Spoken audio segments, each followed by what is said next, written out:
Good afternoon, everyone. Welcome to another Live at the Waterhole session. Happy Monday wherever you are in the world. Might not be Monday where you are, but yeah, please keep your questions rolling in. It's a live and interactive show, and hopefully we have a great session.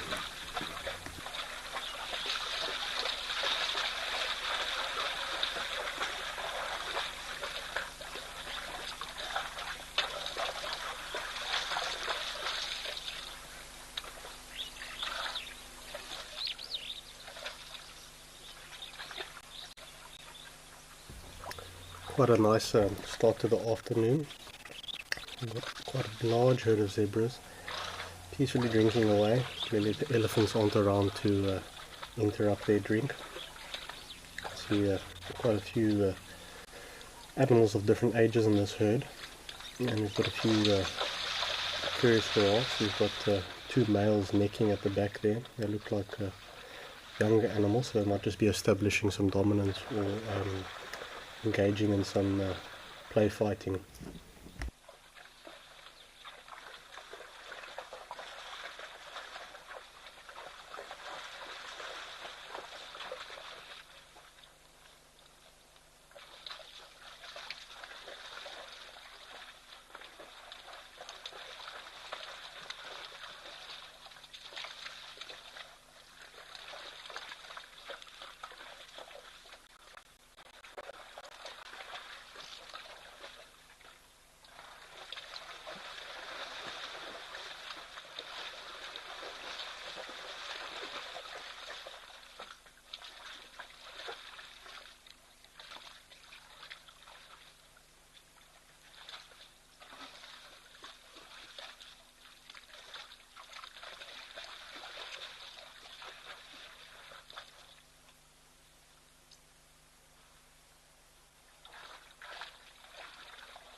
It's always interesting seeing how jumpy the animals can be at Albania.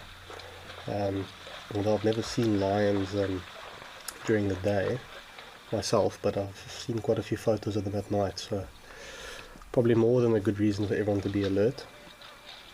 And quite an old bull with his back to us. You can see he's got quite thick, well-formed ossicones, and also on the front of his face you can see that bony development there. It's quite a thick, well-developed skull, probably from a number of fights that he's had in his time.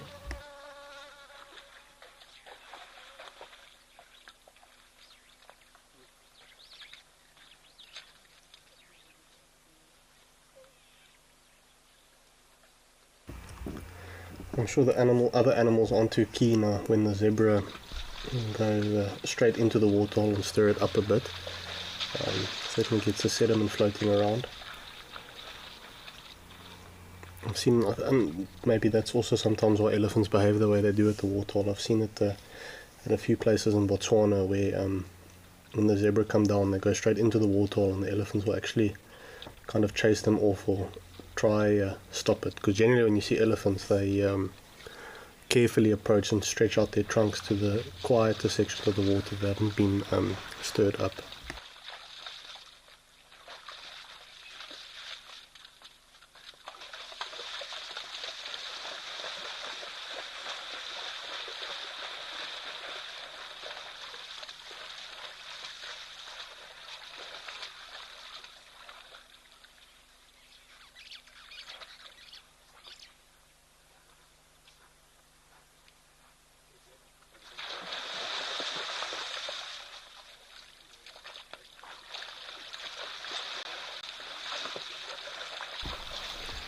Seems this large giraffe is not a fan of the antics of the zebra. I think actually with his kicks and stuff there, it looks like he's trying to chase them away a bit so you can get a chance to drink. It's always very interesting to see the dominance and hierarchy that animals express when they're at a drinking water or a waterhole. Although there's always enough water to go around, clearly some tastes are a bit more refined and they prefer their space when drinking, or the water not being too disturbed.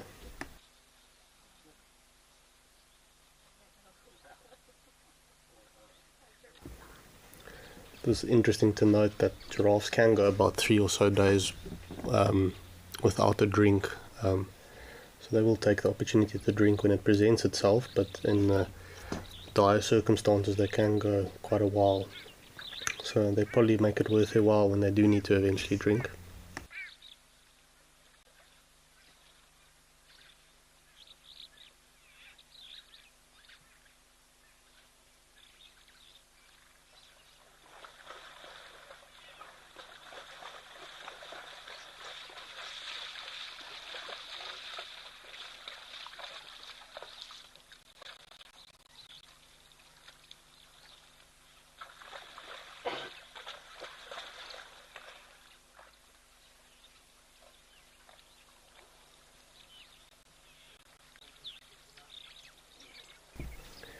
I do always really enjoy the sights and sounds that we get to hear at Aldonio. And there's some mouse birds flying past there. But yeah, Aldonio really gives that whole safari waterhole experience. It's nice to be able to hear the animals wading through the water and the bird calls. It's very idyllic.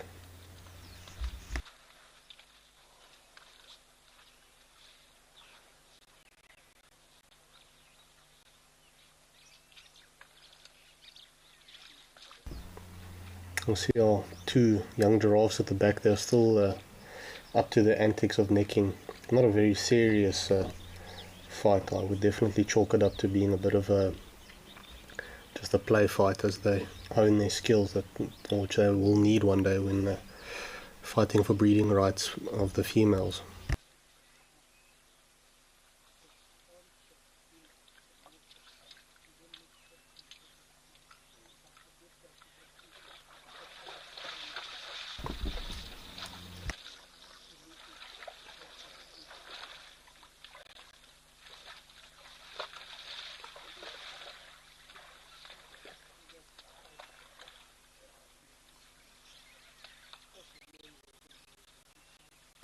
Melanistic marble mentioning how cloudy it is in Aldonio. Yeah, it is, compared to yesterday, it does seem like there's a bit of a cloud cover there. Very similar circumstances on the low veld today. We've also got a bit of cloud and wind blowing. Nothing too extreme, but certainly not wonderful sunshine.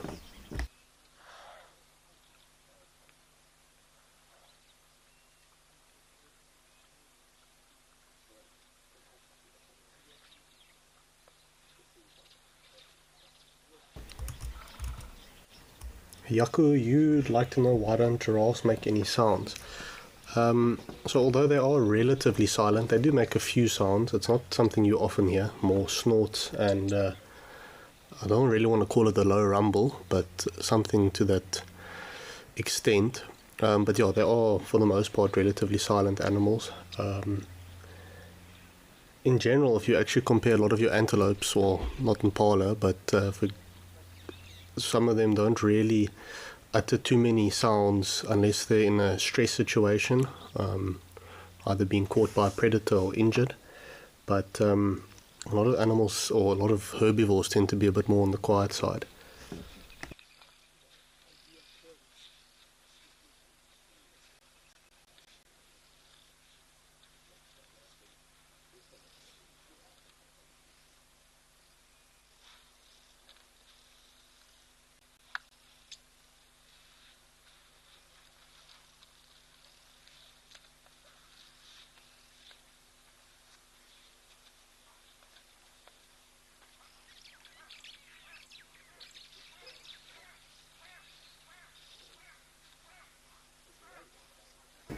While we leave the giraffes to carry on, I see they're moving off. We're going to go see what action is waiting for us at Founders.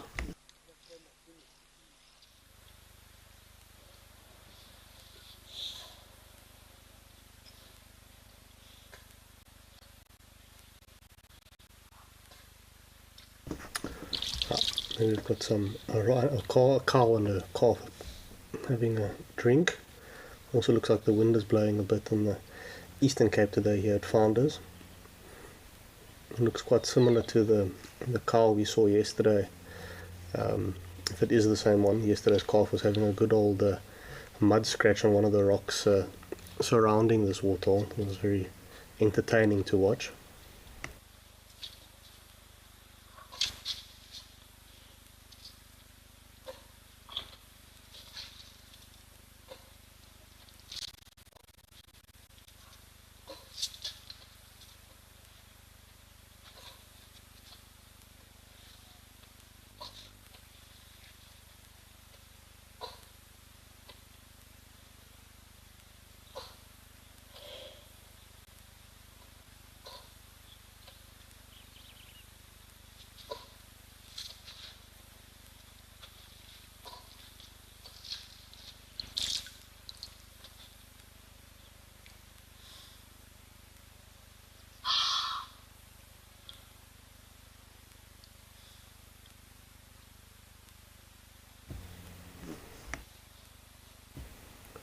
On the topic of sounds, etc., it's quite interesting sometimes.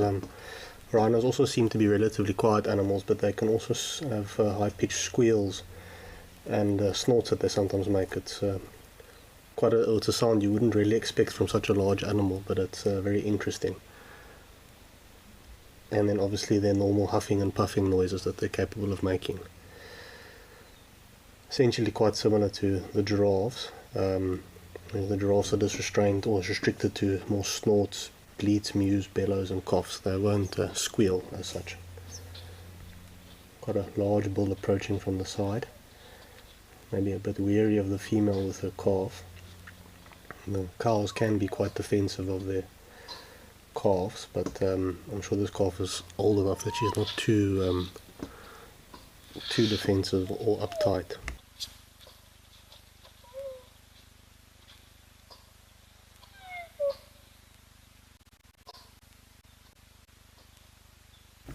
Shelley, you'd like to know, are baby rhinos fully developed at birth?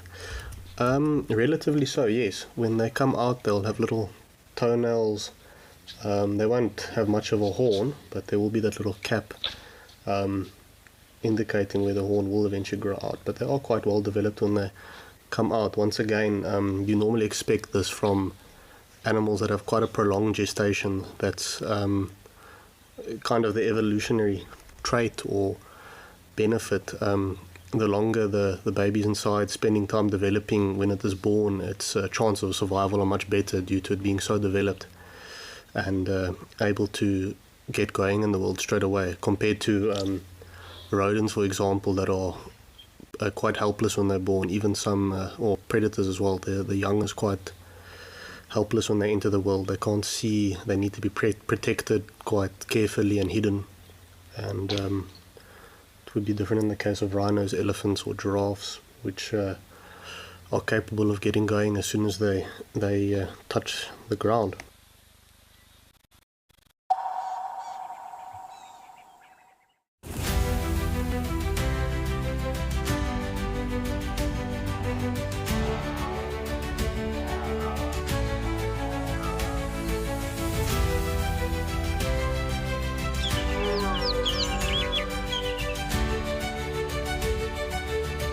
This is an unbelievable afternoon.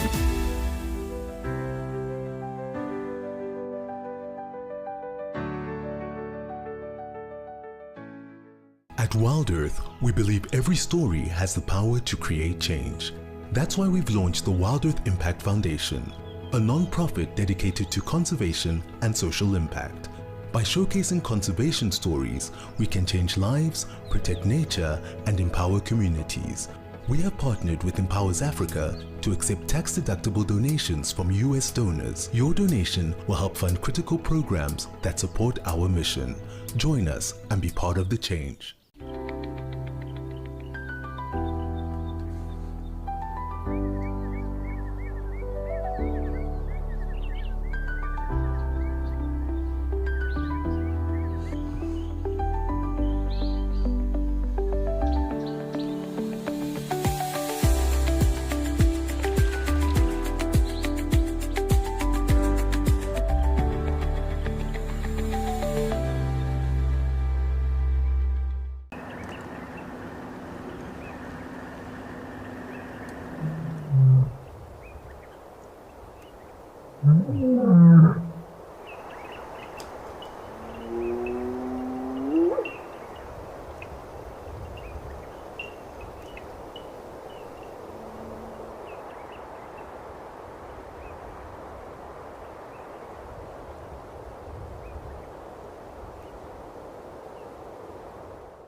Got the cow and calf sniffing a bit at the rock there. Might be smelling which other rhinos have come past or used the post, but at the same time I can imagine the rhinos are on a bit of a go slow. It is middle of the day right now, and they're not going to be getting up to too much or approaching the day with too much gusto.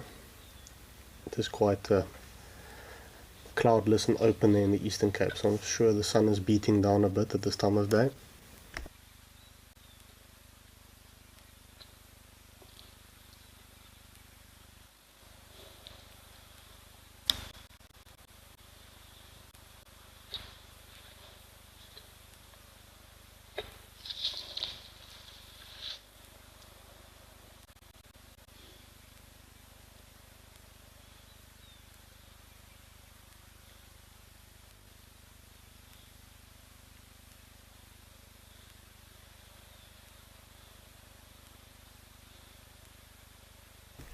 Tula asking if female rhinos are territorial. So white rhino females, in this case anyway, are fairly gregarious. They'll live with others of their own kind and loosely associate with one another. It's quite unusual actually to find a cow on her own. And she's generally accompanied by her youngest or her latest calf, or sorry, one of her older calves, and if she has got a new calf, she'll tolerate that older calf for a bit of time before she chases it off. But normally you'll see female rhinos sticking together with one or two other cows and obviously their calves. It's more bulls that are strictly solitary, like this fellow over here. He won't really tolerate any other bulls in the area.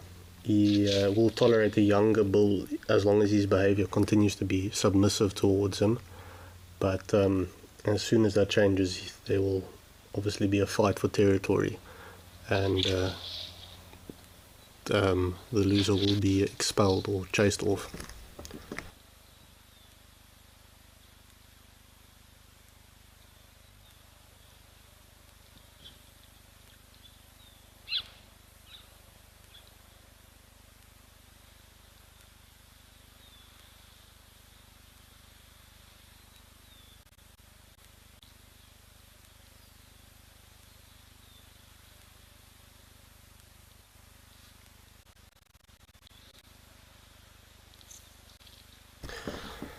While we leave our rhinos again, let's see what's going on with our mating crocodiles.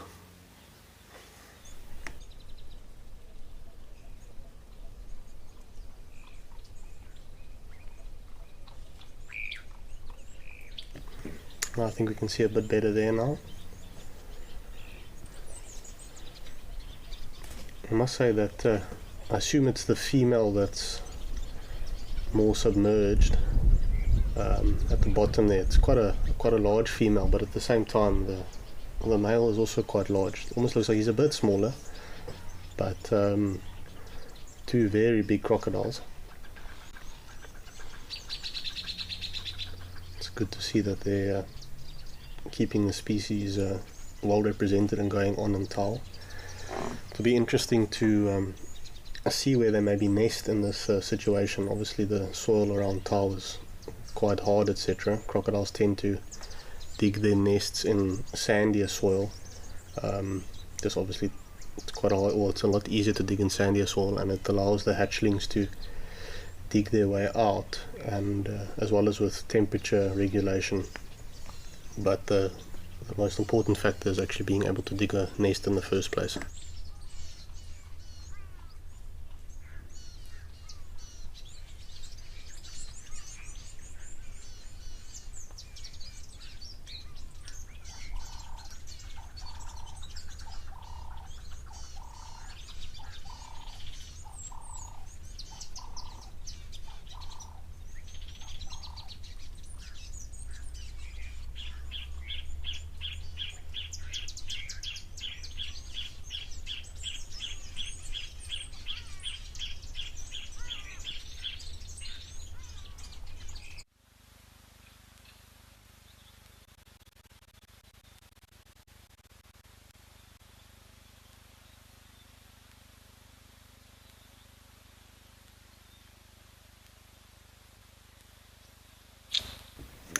Apologies for that, seems like we're having a few issues with that feeder towel.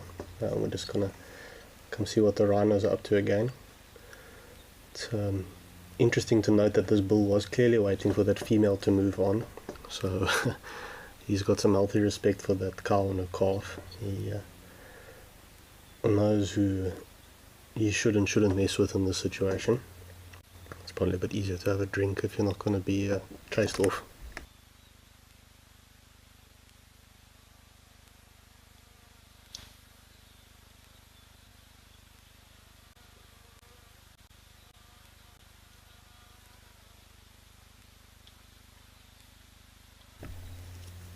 Lucy, you'd like to know if can a giraffe be able to drink without stretching its legs? So the answer is no.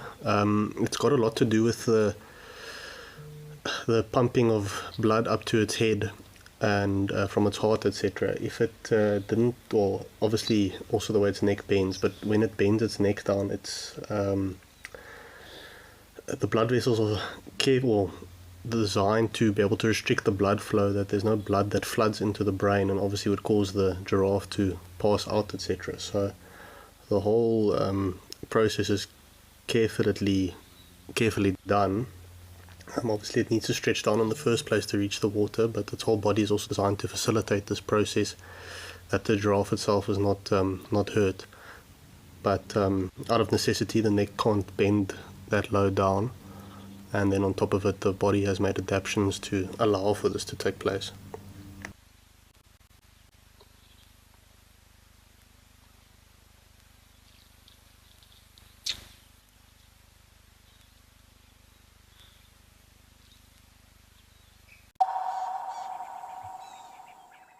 For years we've shared virtual wildlife.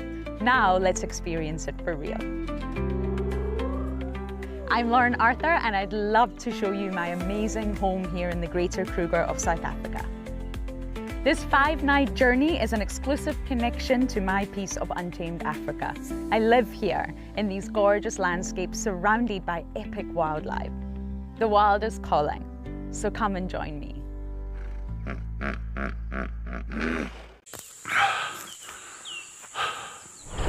What does it take to handle the wild? Balance. Determination. Focus. Yaku!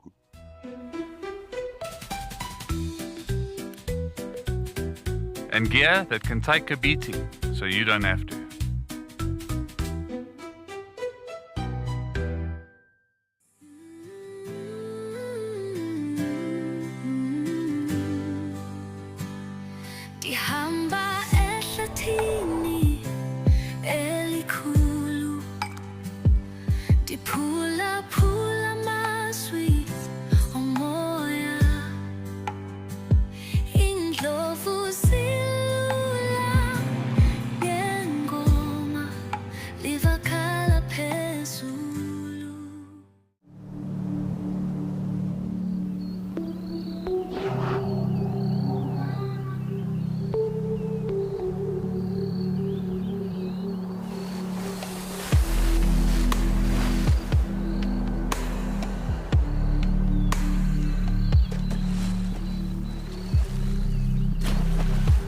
Hyenas love bathing.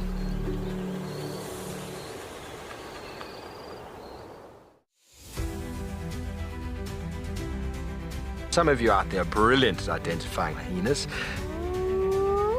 Now, why do you think people have got this huge misunderstanding about reptiles? Right in front of me there was the face of an astounded buffalo bull. This is live and interactive, so everybody, if you have any questions and comments, please do send them through and let us know what you'd like.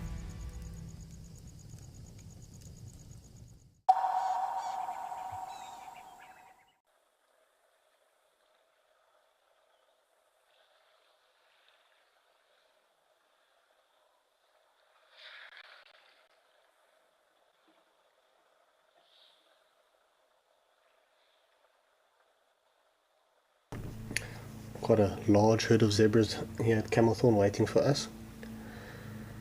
Once again, typical zebra behavior, going almost belly first or knee first into the water. Maybe cooling down a bit, but also getting some water to drink. I think also we see this behavior since all the zebra just head into the water. Some will wade in a bit deeper to get to the undisturbed water that hasn't got too much sediment that's been stirred up from the hooves. Obviously quite risky in situations where there are large crocodiles lurking.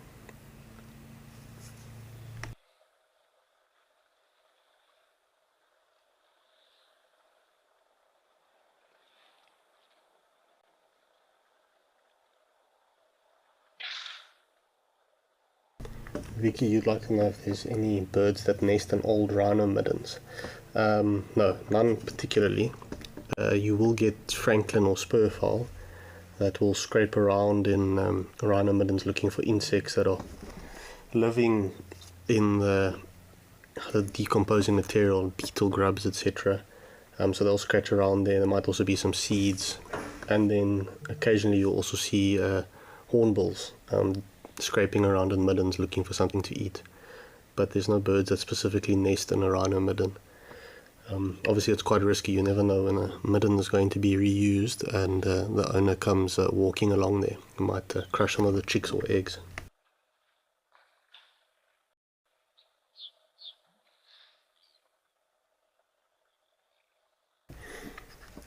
Quite a few zebra that have finished drinking. You can see the majority of the herds on top of the ridge there, in between the dry branches, etc. These zebra have got quite far to travel at the moment in the Botswana area. The bush is quite dry this time of year, so they will travel many kilometers to reach grazing and then have to make the journey regularly for water, etc.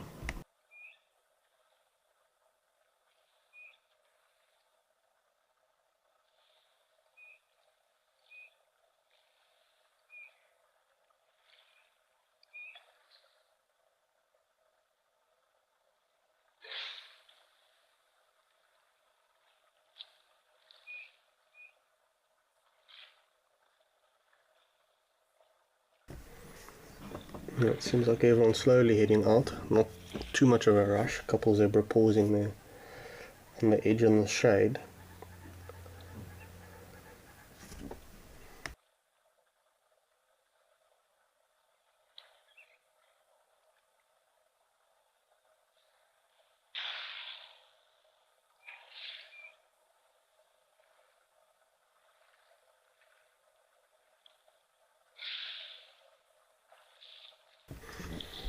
See these zebra in this part of Botswana, part of the large zebra migration that takes place as the zebra move around this relatively dry area in search of grazing and food. And these waterholes are a large lifeline for them during this very tough part of the season.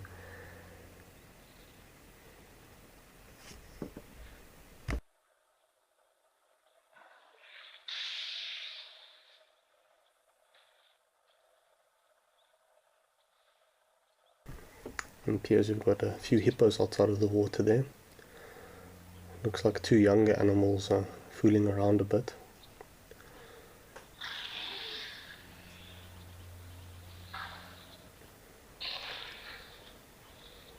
Seems like one is quite keen to play, the other one does not share the same sentiment. Trying to bite its friend ever so slightly there. Obviously nothing malicious or aggressive. Play fighting taking place there.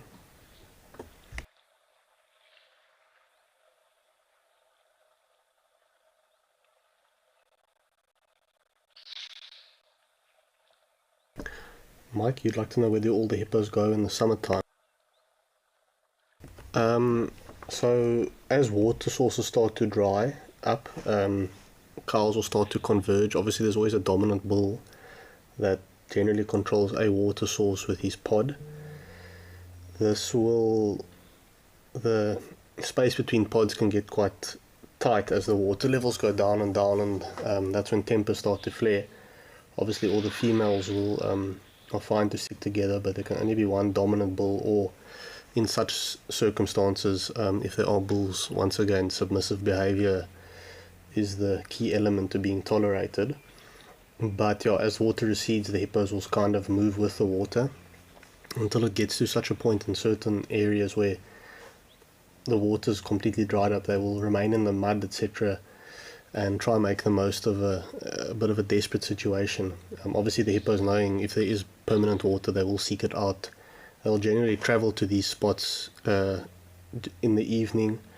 They won't really chance it traveling in the heat of the day where they'll dehydrate or be exposed to the sun's UV. So it becomes a bit of a challenge, but yeah, they will follow the water as it's available. Obviously in a place like here where there is water being pumped, it gives the hippos a bit of a lifeline. They can stay here as long as they need to, but it will be controlled by the bull how many hippos will tolerate, or how many other males are tolerated in the area. Often in the low veld and the drier parts of the year, you'll start to see single bulls appearing in small pans as their other water sources start to dry up, so they do start to get desperate and they do wander. But obviously one of the most dangerous animals to come across on foot is a hippo out of the water. They certainly don't feel safe, and if you have the misfortune of coming across one on land, you need to be very careful.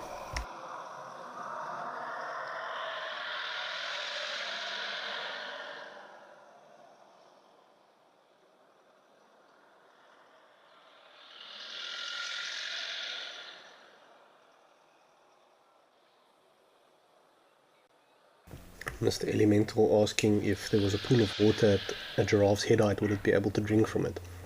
Yeah, I'm certainly sure they would be able to drink from it. In some game reserves they sometimes place feeders, and it would replicate the same principle of a giraffe feeding from a tree. But I'm sure if it was at head height, they would maybe be willing to drink from it. Certainly, I don't think giraffes are too uncomfortable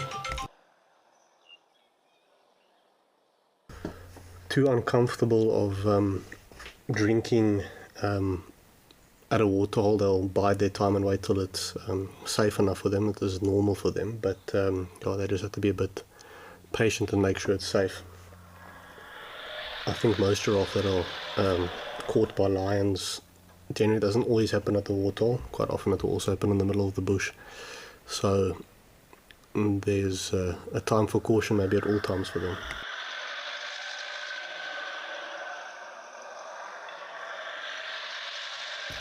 You can see this is quite a large pod of hippos that are making use of this body of water.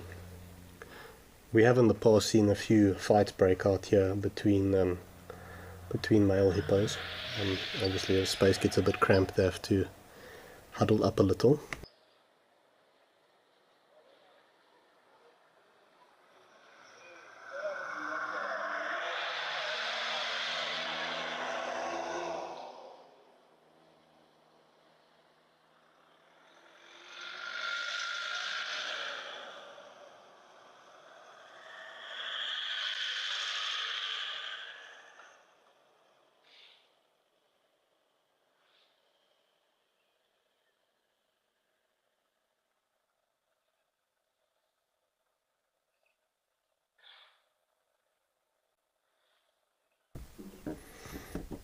It appears to be a bull hippo on the right there, checking the fringes of his pod. it can be quite difficult to simply just sex a hippo from a distance like this. Generally a bull hippo will be quite a bit larger. You can see there's a few large crocodiles in the background there as well. Makes one question why the zebra are so brave just to wade into the water.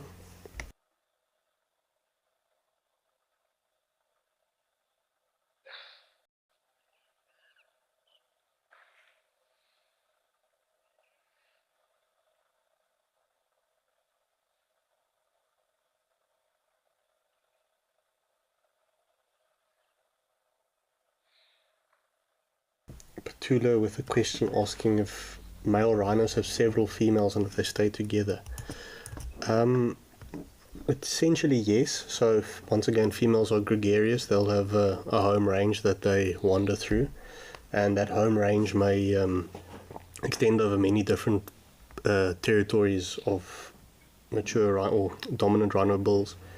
And the rhino bulls will stay within their territory. Obviously if they wander into another territory, they will get into a fight with another bull. So the females will come and go as they please. They'll stick together, or they'll maybe spend time with the bull for longer, but they are free to come and go as they please. It's the bulls that will stick to their certain territories. They may try to keep a female in their home range for as long as possible, and encourage her to remain, but yeah, can't always be in charge.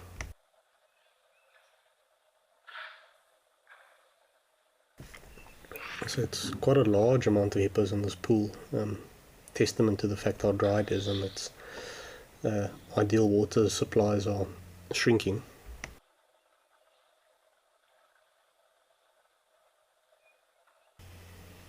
Well, we're going to leave these hippos to do their thing, and we're going to see what's going on at Victoria Falls.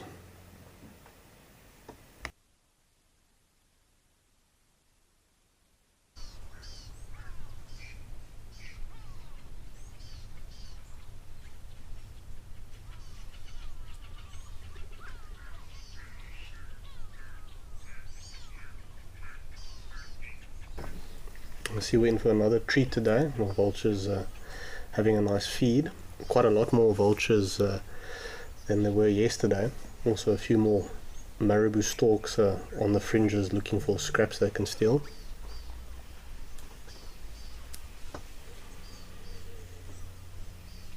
Predominantly the whiteback vultures at the top of the pecking order here. Got a few hooded vultures on the fringes grabbing any tidbits.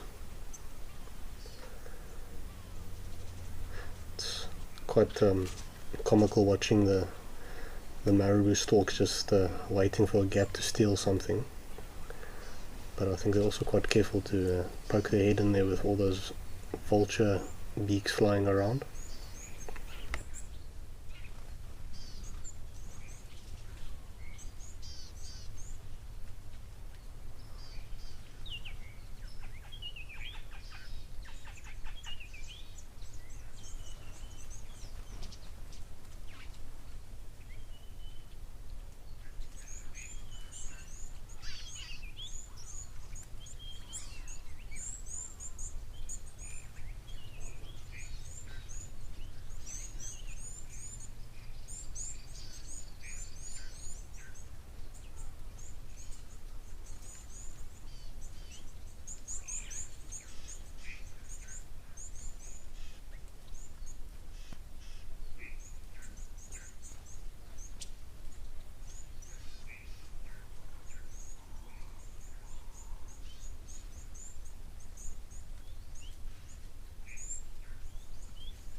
Just going back to a bit of an older question for a young viewer named Julian. He'd like to know how many centimeters wide is a hippo's mouth when it's open. So it's about 1.2 meters, 120 centimeters when they completely open up. But yeah, we're going to leave the vultures to finish off their scraps and head on over to the next location.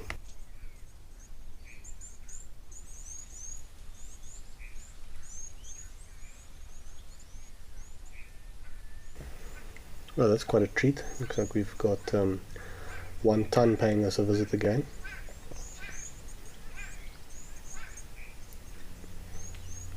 Kind of just want to see his tusks from a different angle, but it does look like him.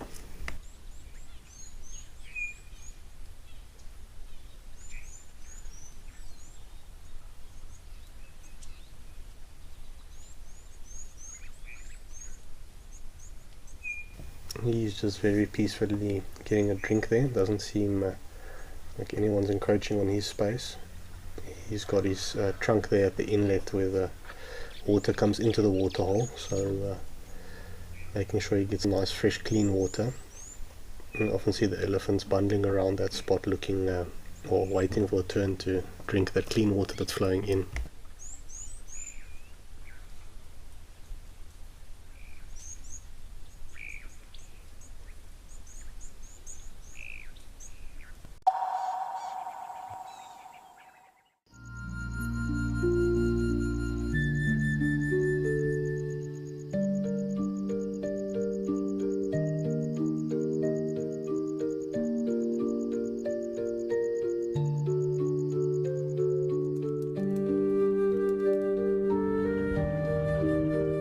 This unfolds in front of you.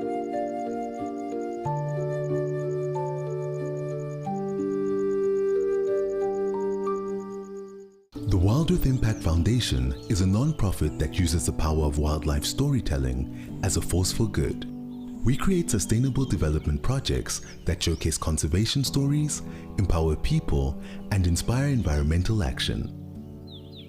As a registered South African PBO, you can make a tax-deductible donation to the Wild Earth Impact Foundation. To find out more, visit our website.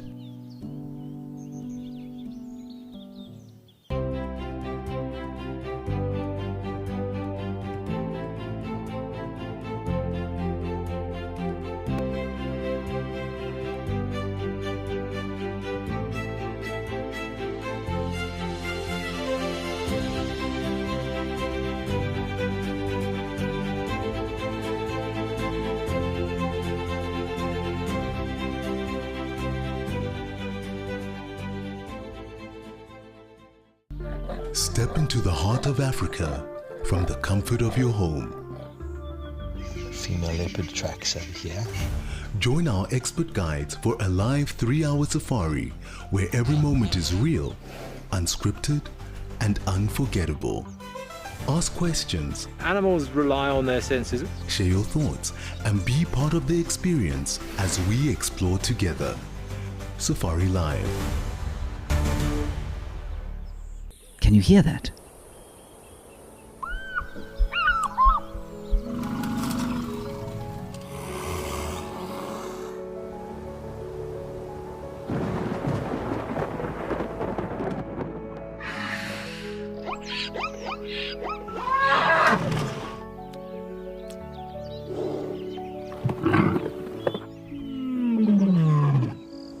The wild is calling.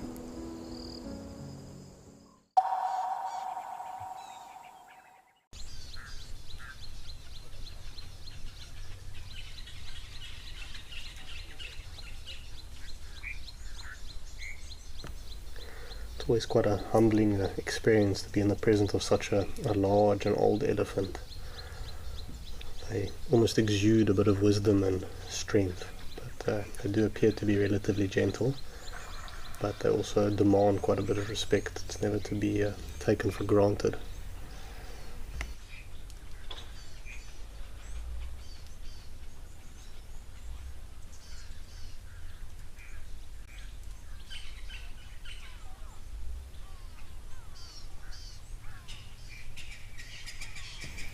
It's also quite interesting to know generally the bulls with the largest of tusks tend to break fences or break into lodges. Their long tusks give them quite a bit of room to negotiate fences with or push poles over without actually being shocked or deterred from the fence. So I know years ago there was an elephant in Tembe called a Silu, and he was a very large bull, very similar to 1 ton, and he was notorious for breaking into the lodge and pushing over the fence to get to the swimming pool. The swimming pool was his preferred spot to get a drink. Obviously at the dismay of some tourists who would also be dipping in the pool, they would either go fleeing for the bushes or hide very quietly in the swimming pool.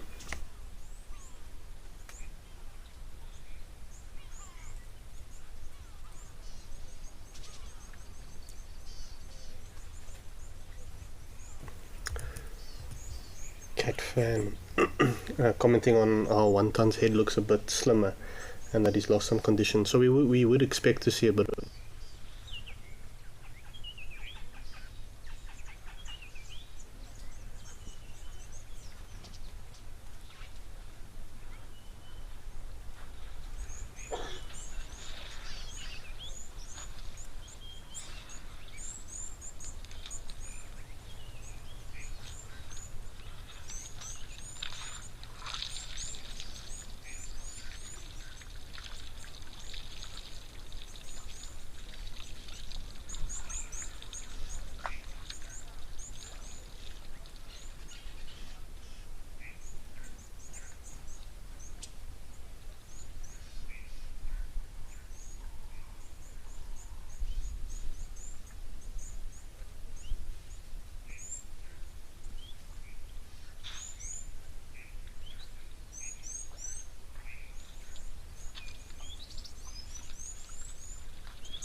It appears like we've got another bull that's joined One Ton for a drink, and they seem to be acquainted with each other.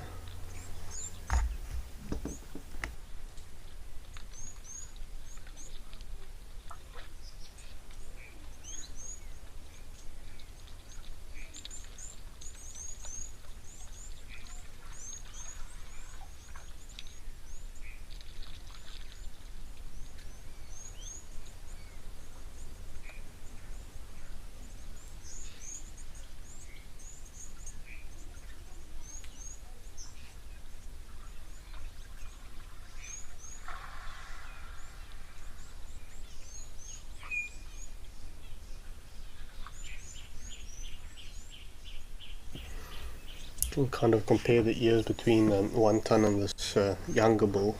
So this other bull is relatively mature, you can see by his temples, etc. But his ears haven't got too many unique markings, etc. Obviously with age and time in the bush, these markings start to develop, and the unique little flaps and holes come with age.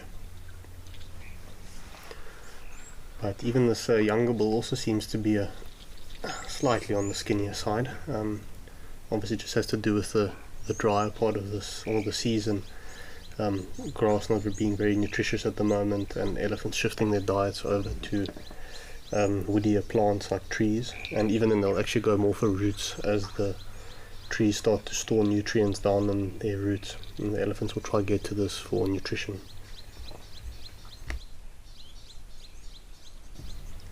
But of course it is momentary. The condition will return in the good times when the rains start.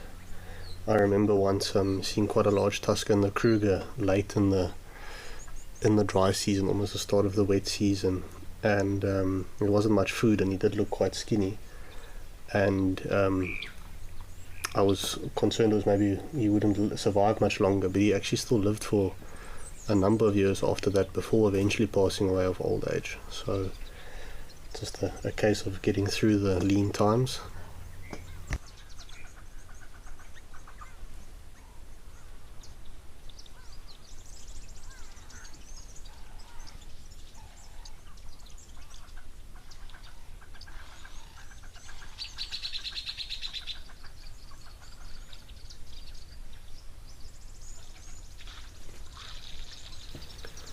You can see this bull's obviously quite thirsty, and he knows the One Ton is not going to be moving anytime soon, so if he doesn't start drinking soon, it's going to be a while before he can have a sip, but he's just going to have to wait his turn in line.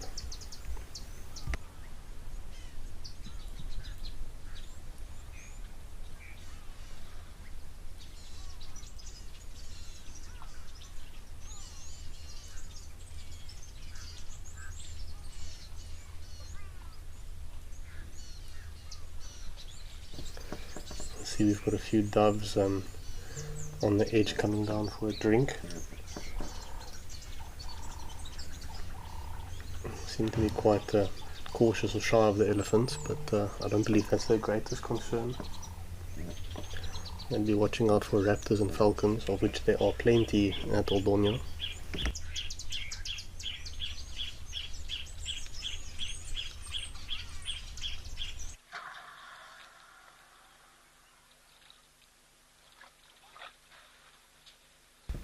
Mayesh commenting on the large tusks of old wonton. It certainly is awe-inspiring or awe-striking.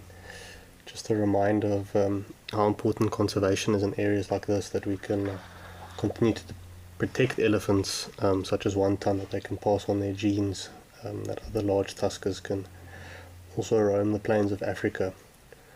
Obviously it also takes many years for an elephant to grow so large and magnificent, so it's important that they continue to receive protection and care from us in their wild spaces.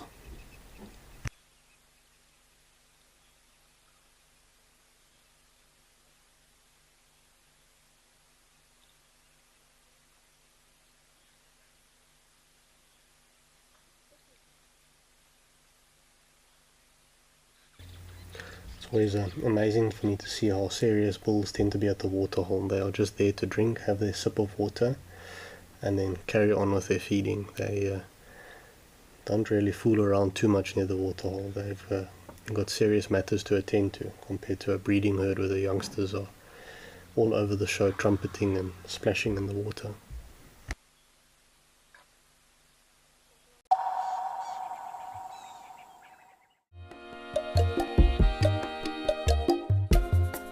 My name is Amy, and today we're going to be doing things a little bit differently.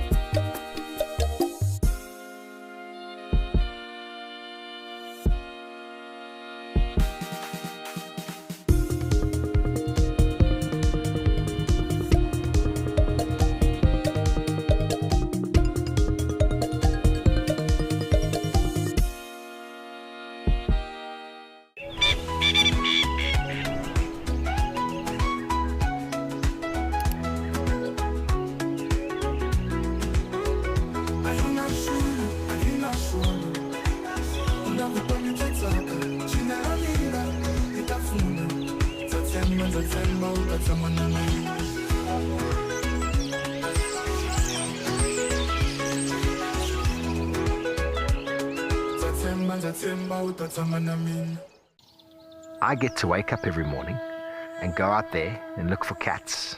I get to create my everyday safari for myself. I grew up in the sort of central eastern suburbs of Johannesburg, fully qualified trails guide and a fully qualified nature conservationist. I love the wild places. I love being in the wilderness. It's probably one of the best jobs I've ever had and probably ever could have.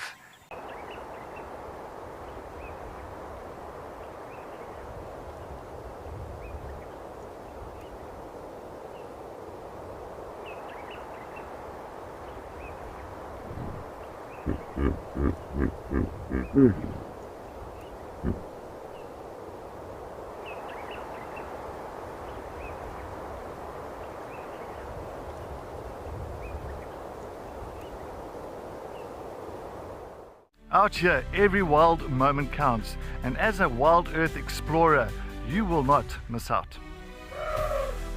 Watch the Wild Earth channel ad-free 24/7, and you can even rewind if you have missed out on something. Enjoy the behind-the-scenes video clips as well as fireside chat, or get the early offers on our travel experiences. It's the best way to stay connected and be part of the Wild Earth family.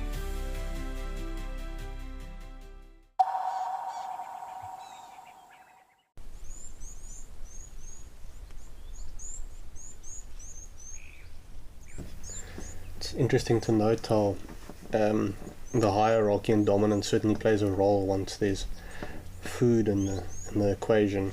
When it comes to water, the vultures certainly tolerate each other being nearby or gathering together. There's not much aggression or anything.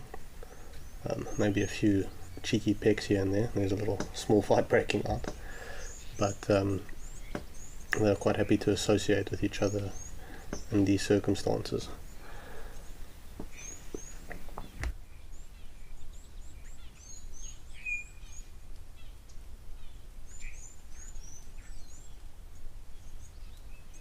It's almost comical watching them peck at each other or being cheeky with one another. Certainly quite complex, because for all intents and purposes vultures are essentially solitary, aside from spending time with their offspring or their mating partner. But for a bird that is independent and does its own thing, it's interesting to note how they'll associate with one another at drinking sites or bathing sites.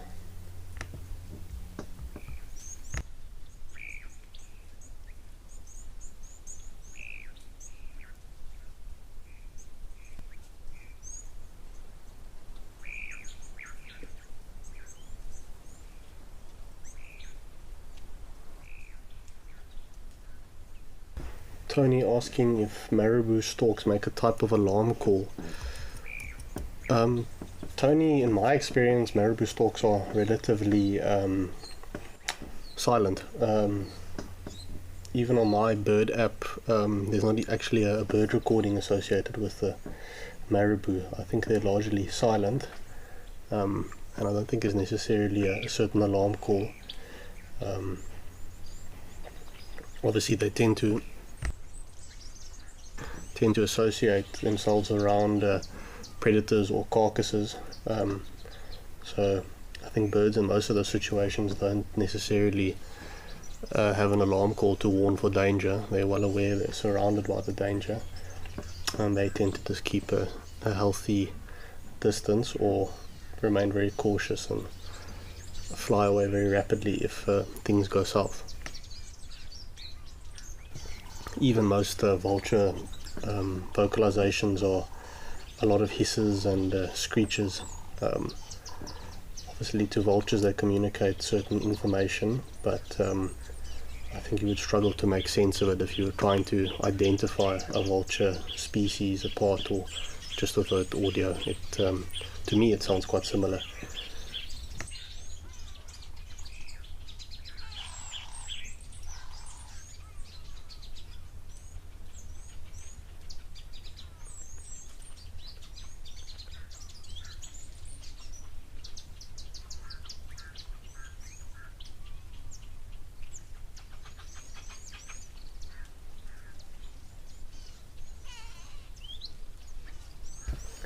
I must say these hooded vultures have always got a special place in my heart. They're one of my favourite vultures to see. I like how small and nimble they are. It's not easy for them though. They often have to be quite careful aside from the predators that are killed, but they are at the bottom of the pecking order when it comes to food. They'll tend to go for the softer organs like eyes, tongues, etc. Parts they can get to. Their bills aren't strong enough to break through skin, and obviously once a carcass has been quite cleaned out, they'll pick up the last few little bits of flesh attached to the bones. Their small beaks allow them to do that, for example by the ribs. That's where they'd focus a bit.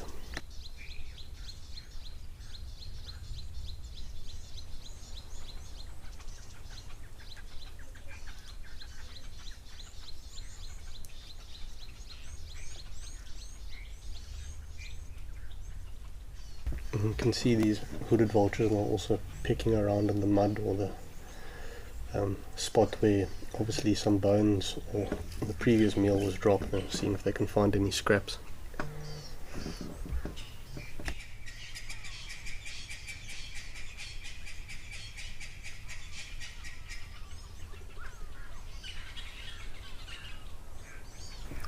Rose, you'd like to know what meat do they feed the vultures? So it can vary quite a bit. It depends on what's available in the area.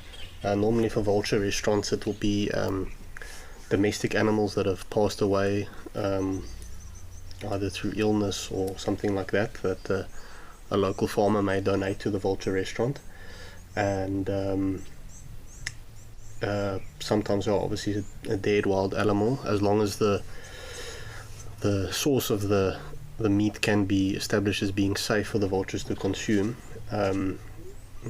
One of the big threats to vultures is their carcasses being laced with poison, and for obviously the trade in vulture body parts for the traditional medicine trade. So obviously I think that would be quite an important thing. And also wild animals that are maybe donated by hunters, etc., or are professionally controlled. But there's been a lot of research done by organizations to show the danger of lead poison that can take place from bullets.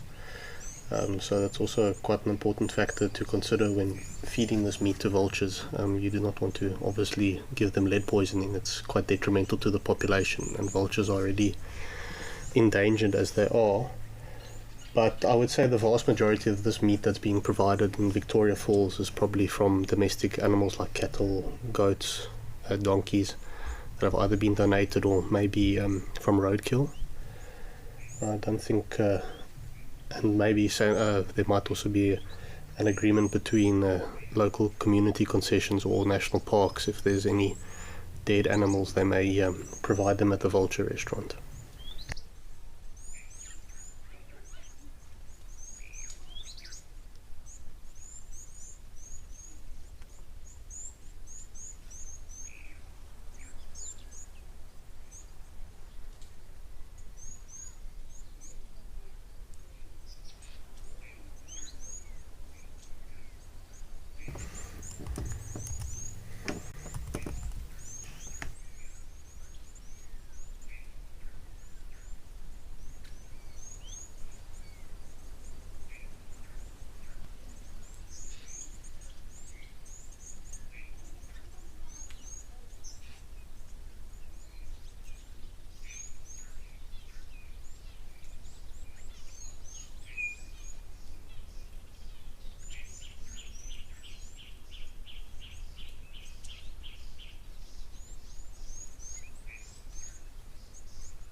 You can see there's still a few squabbles breaking up between the hooded vultures, but it sounds like we're going to see what's going on at the Buteti River in Botswana.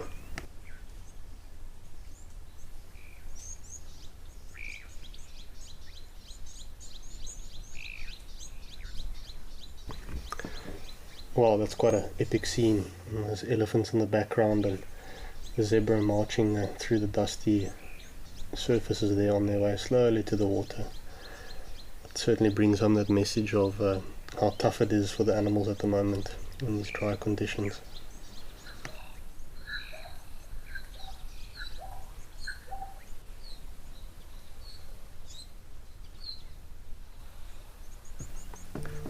It's quite nice with this camera's angle. It gives a lot of perspective on the landscape, as you see how the very large elephants slowly but surely become quite small as they wander further and further away, and how you can see the zebras approaching from quite a distance away.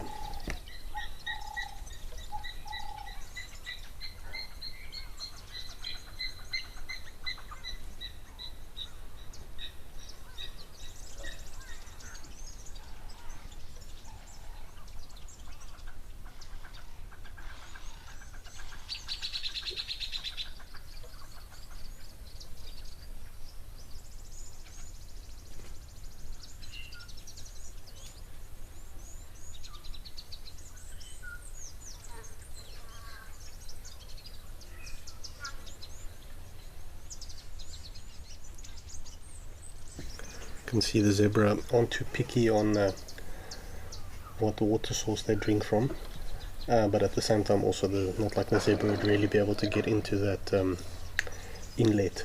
The elephants have got the benefit of having trunks that are able to reach inside there and get the fresh clean water flowing in. but we can see them congregating more to the top as that water dribbles through the sand there slowly towards the larger pool. They do seem to have a bit of a preference for that.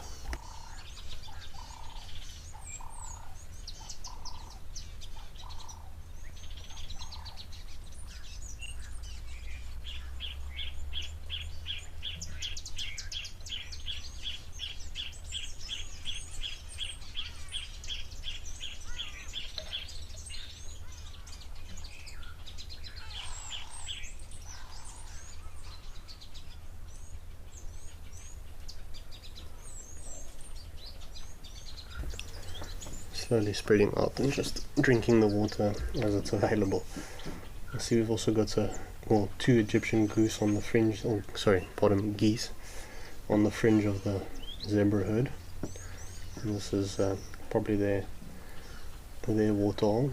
Egyptian geese tend to be very territorial of other geese at a waterhole, and even other birds they'll chase off. Here in Hoedspruit I've seen a few ducks chased out of waterholes that Egyptian geese have claimed as their own.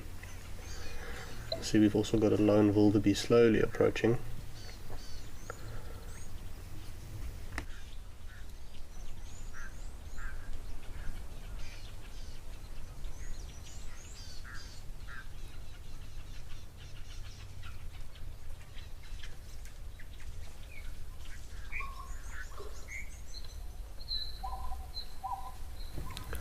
Just a reminder to everyone to keep sending through your questions. It's a live and interactive show, and hopefully we can answer them.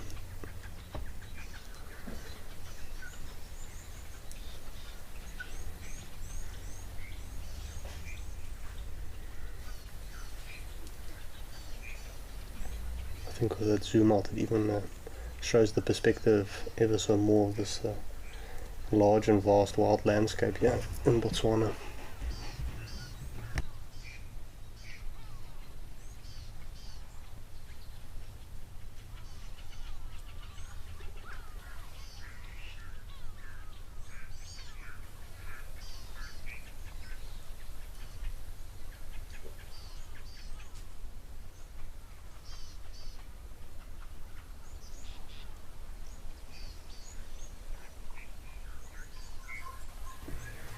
You can see the weather is certainly a lot more open than it compared to Aldonio or down here in the Lowveld. It looks quite warm and hot at the moment there.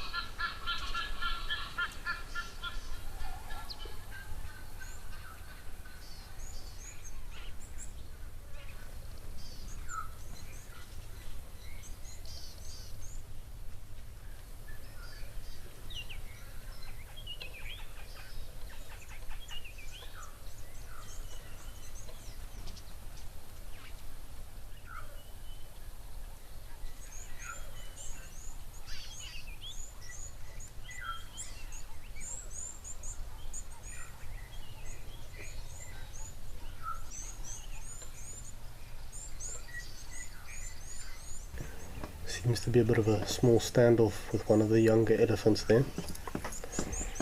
He seems to be chasing the zebras off. He's obviously a bit bored. We'll see how zebras are moving off, so we're going to go see what's going on nearby in Camelthorn.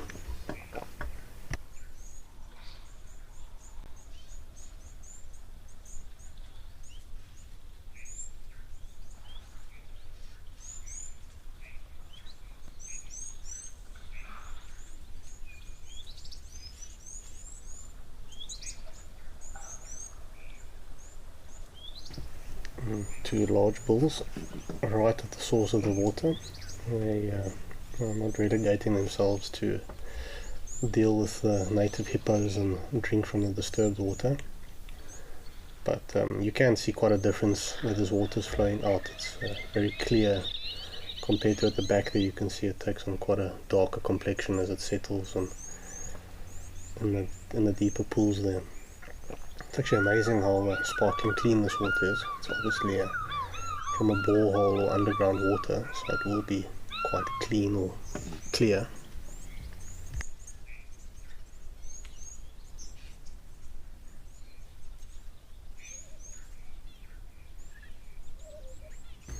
You can see this bull's got a bit of a clever plan that he doesn't have to stretch down so low to get to the inlet. He's taken a bit of a detour to get there.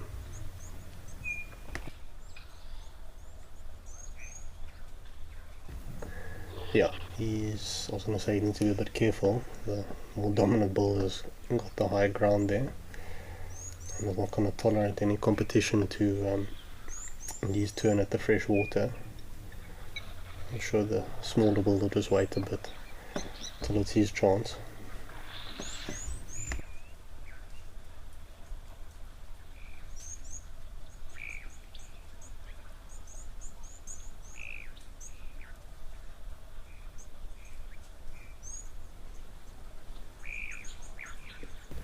It's always a bit comical watching another elephant waiting for his chance at the water. Almost makes it look like as if he's not, or trying to be inconspicuous, as if he's not hatching a plan to try squeeze in there.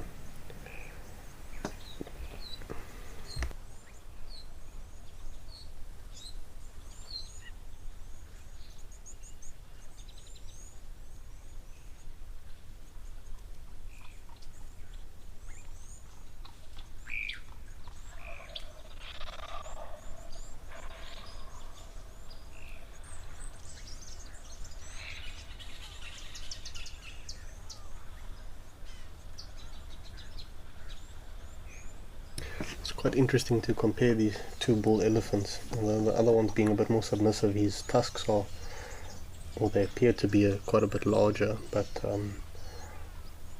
in a relative size perspective, the bull currently dominating the water inlet appears to be much larger.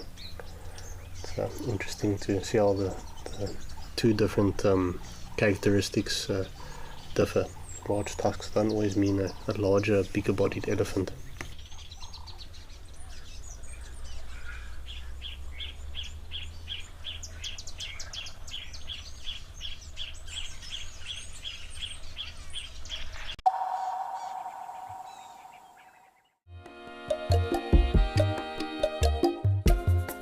My name is Amy, and today we're going to be doing things a little bit differently.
Join our expert guides at dawn for a live, immersive safari as the bush comes to life.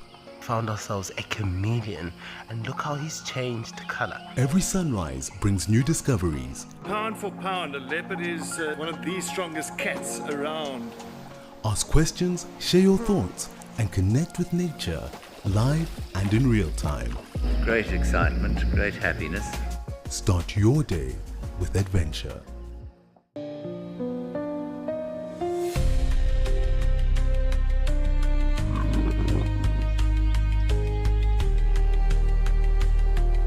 We are here with a male leopard.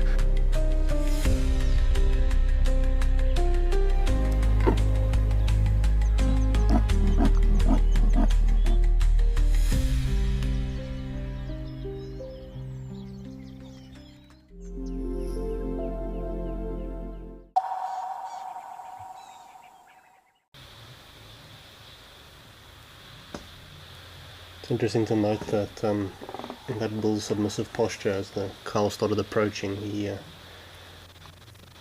and he's still currently doing it, backing off ever so slightly with his face facing her. A lot of healthy respect.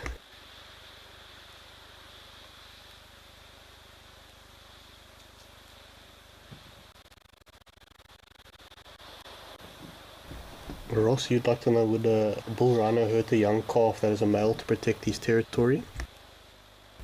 Certainly. I think at that stage it wouldn't really be a calf. If it was a young bull, he definitely would not be shy to chase it away or exert his dominance and chase it off.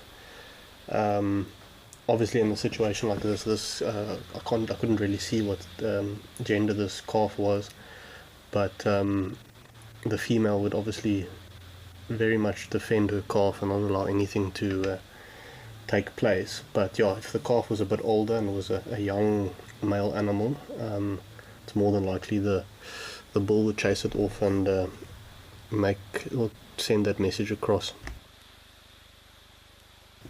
Obviously in a lot of situations in reserves in South Africa at the moment where the rhinos are dehorned, their horns aren't that sharp or dangerous, so they don't necessarily inflict much damage on one another in those circumstances. But in other reserves where the horns are left to grow long as they naturally would, dominant bulls in those situations are known for sometimes killing other young bulls, and sometimes even cows that are apprehensive to mate or the attentions of a male. The male can injure her with his large sharp horn. So a bit of a catch-22. It's more natural for them to have large, naturally shaped horns, but yeah, I think in reserves with large rhino populations, it can unfortunately lead to unintended results.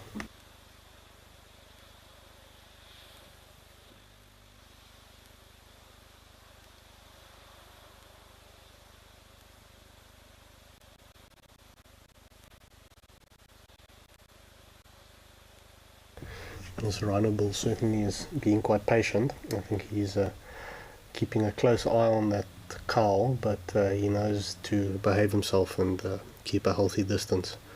Otherwise he might get a bit of a talking to.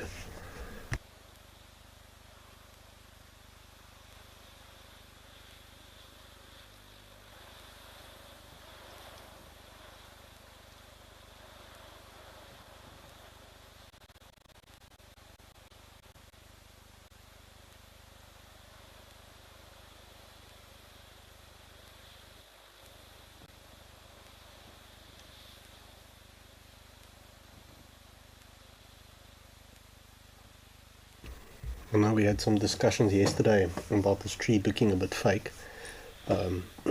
Certainly not a fake tree, but I must say, even for the middle of winter, it does look ever so slightly dead.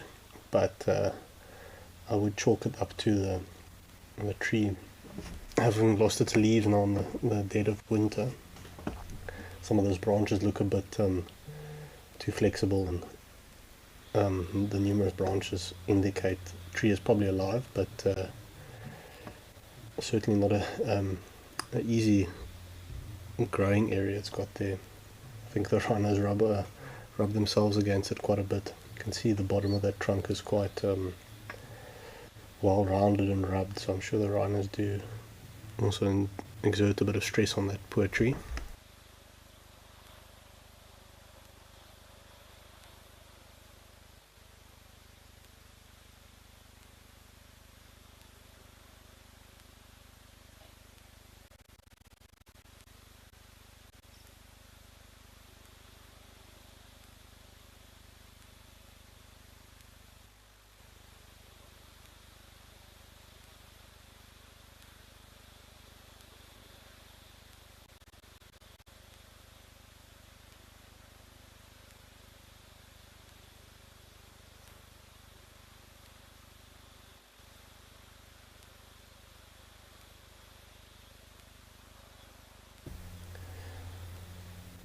Quite quiet on the other side. That tree definitely seems alive and well. Seems like there's quite a few bird nests in it.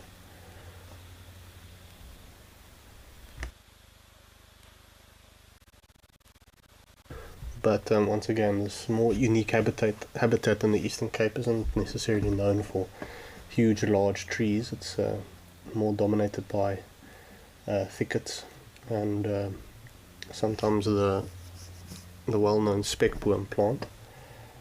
So not too often to see trees in this area.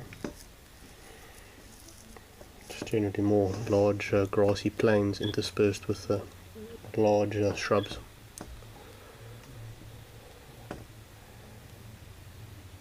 Obviously this is ideal rhino habitat, plenty of grazing for the white rhinos, and also good browsing for black rhinos.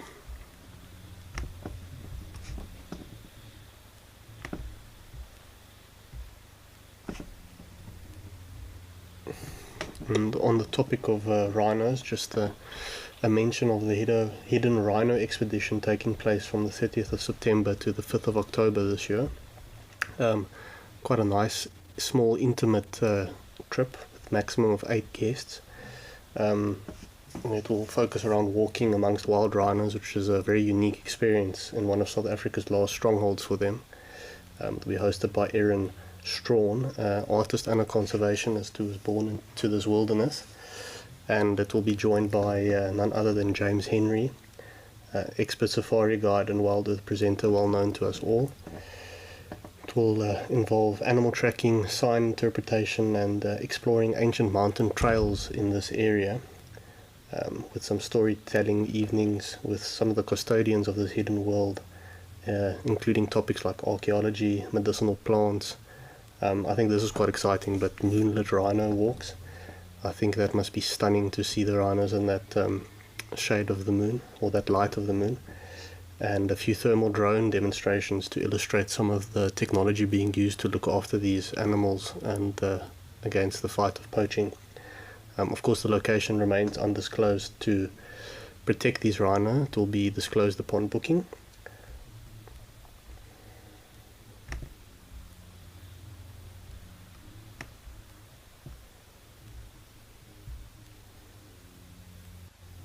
Certainly a very unique experience. It sounds fantastic.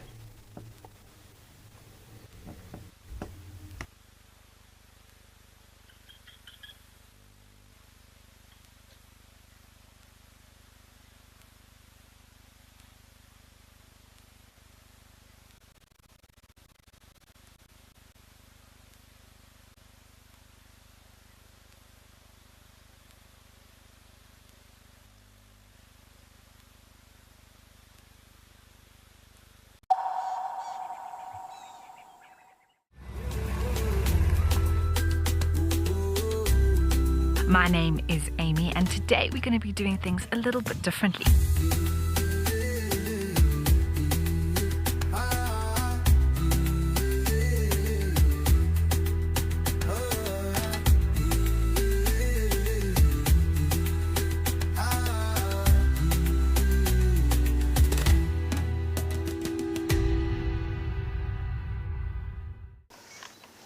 Even a hyena coming into the action as well now.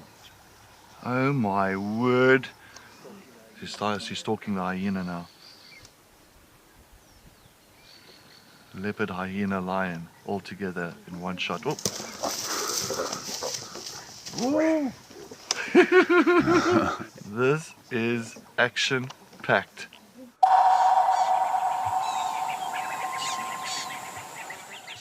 Best sighting I've presented. I found myself with wild dogs. We chased the dogs around, chased them around. They ate an impala. We got the end of that. Then another impala went into Gowrie Dam down the road there, and the wild dogs went around. Eventually the impala came close to the bank. One wild dog went and grabbed it and then just pulled it out and just did what wild dogs do. It was an emotional experience, but it was very, very special. And that's it for this morning's drive. She's just got an impala, everybody.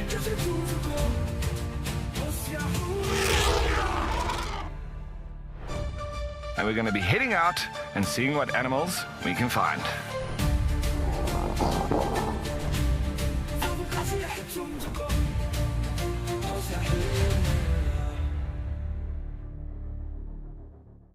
If you love watching Wild Earth, here's a little tip.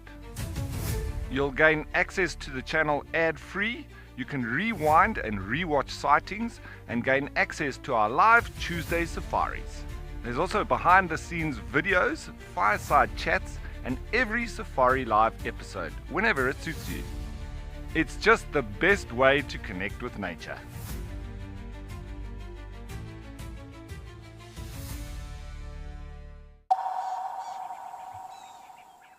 Pretty starlings ourselves in southern Africa, but I think the superb starling certainly takes the prize when it comes to its namesake and its prettiness.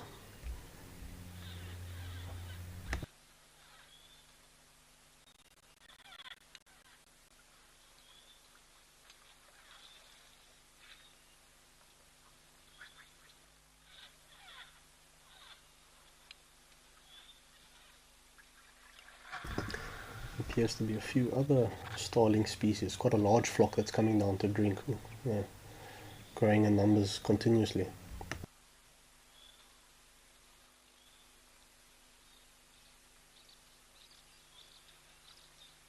Something spooked off that errant bull in the background. Dust stirring there.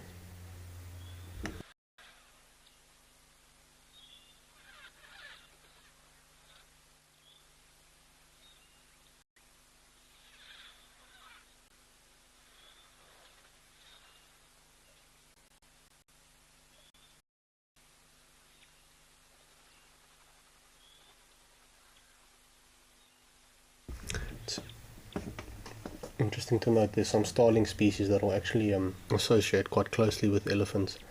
In southern Africa it's generally the wattled starling, but they will move with elephants as they walk through grassy areas or even wooded areas. As they stir insects up, the starlings then grab these disturbed insects and feast on them. So it's interesting to see how birds will capitalize on opportunities granted to them by larger mammals.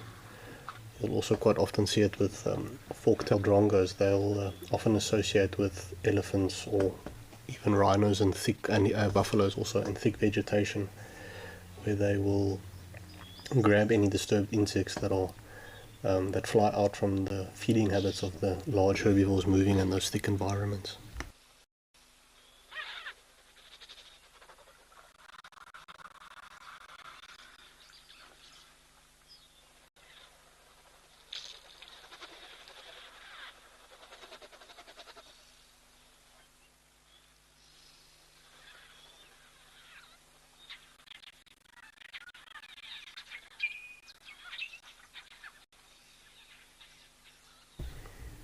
So these don't look like superb starlings. Now that we've got a bit of a close-up. Oh yeah, no, definitely not superb starlings. I'm hesitant to say which one it is. I'm going to double check myself a bit. I'm a lot sharper on my southern African starlings. Be interesting to know.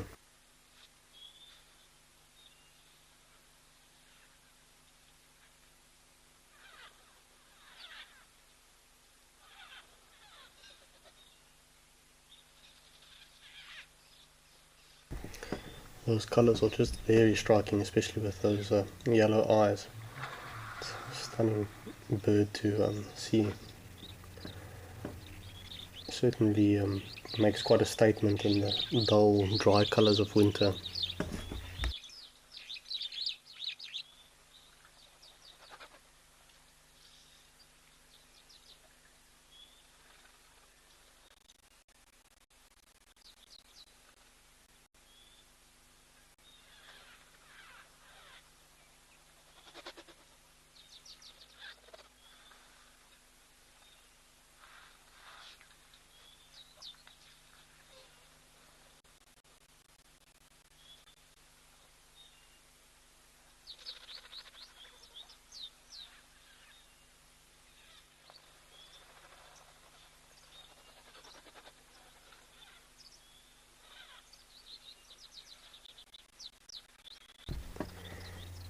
They're just going on about their business. It looks very similar to our greater blue-eared starling that we get in South Africa, quite a bit in the Kruger National Park as well. You tend to see them at the picnic sites where they always waiting for an opportunity to mob or steal food from any of the picnic goers in the park.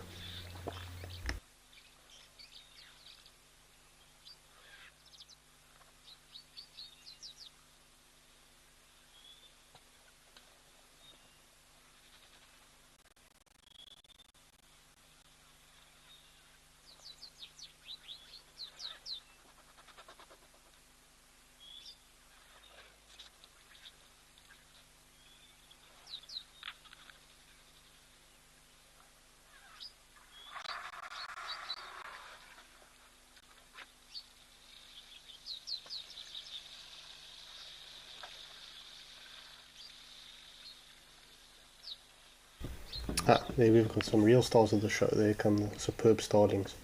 It's nice to see the difference between the two species there.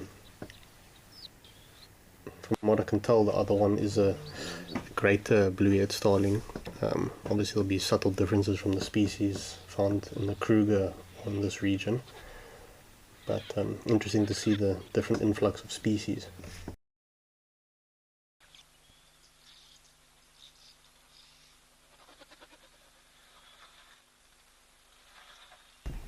I must say the superb starling is definitely my favorite. I just love how different they look and the way those colors pop.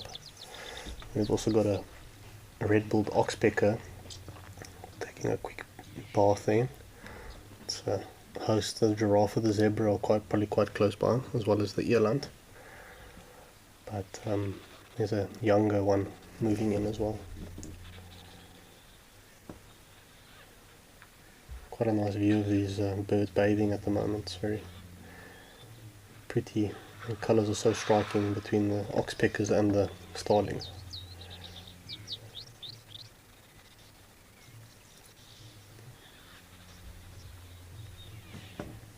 Nice to see the comparison between the two different starling species there.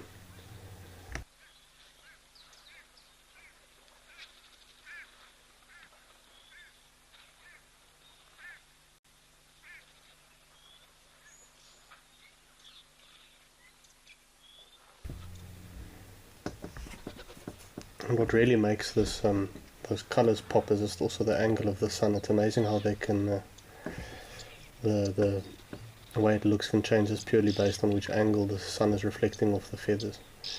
I see we also had a wood dove fly in there, probably an emerald spotted wood dove, and I did see, I think, a wagtail dart past in the background, certainly being spoiled with some bird sightings. The zebras have ever so slightly interrupted our bird watching for the time being. Quite a large herd moving in.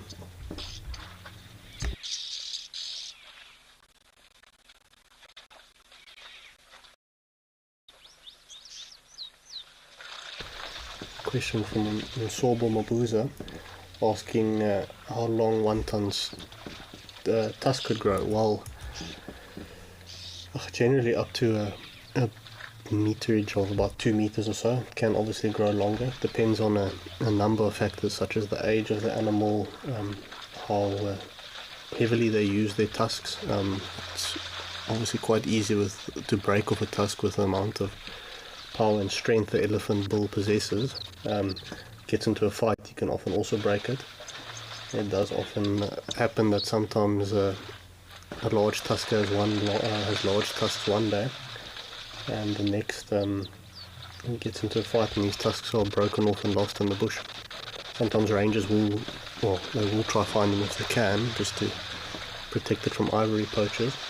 But yeah, sometimes these things are lost to time. But there are quite a few tuskers, even in the Kruger it's happened, where large tusked elephants have snapped off their tusks. But remains as photos and memories.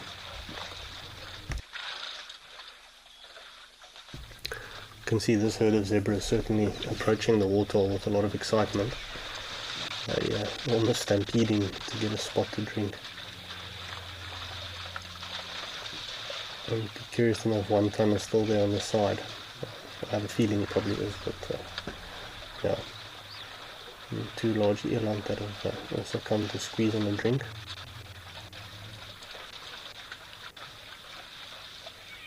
The oxpeckers are preening themselves on that one eland bull's back. And they've obviously had their bath and they've returned to their mode of transport.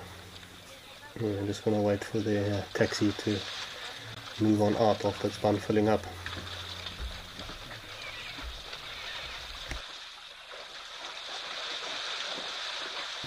It looks like one ton has also melted off into the bushes silently.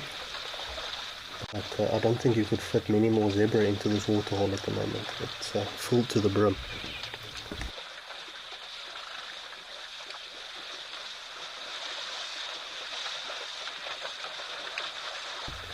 Well, a bit of a zebra crossing, but I've yet to see a zebra pool or hole. That was the first time for everything. It's just a amalgamation of stripes.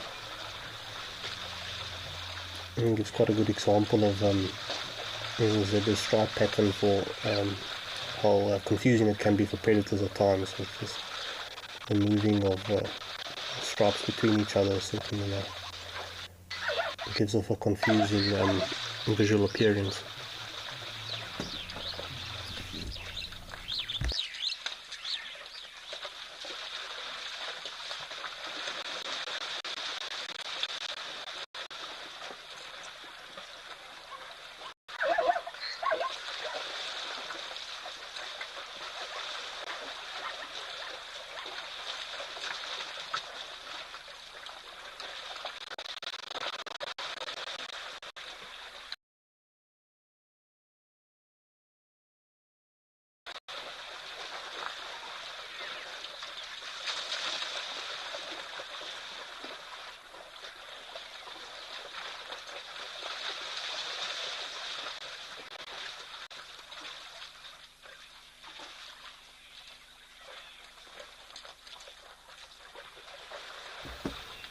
There's a counter argument. It's interesting to note that most predators actually see in black and white.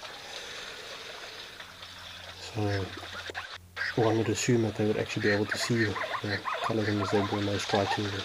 But certainly an interesting thought to ponder. The design of the zebra's stripes for camouflage, etc. So it's certainly quite a visual scene, just to see all these stripes melding into each other and in all the different directions. It's quite interesting to watch. Looks fascinating.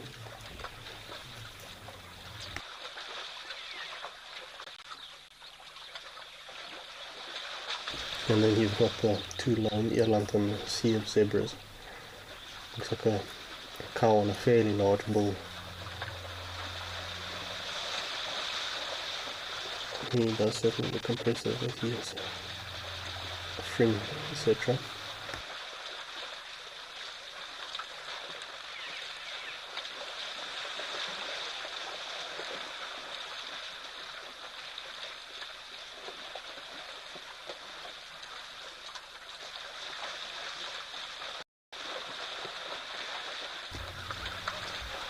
Just a reminder to feel free to send through any questions or any of your burning questions that you need answered.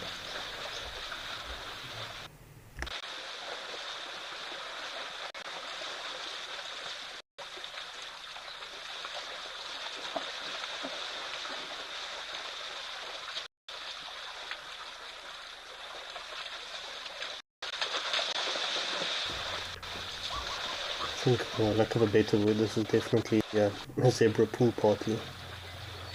Now just coming and going into the water. If I had to hazard a guess, there's a minimum of 50, but could be quite close to the 100 mark. We're starting to see zebras in a large herd. It's a brilliant display of nature's spectacle.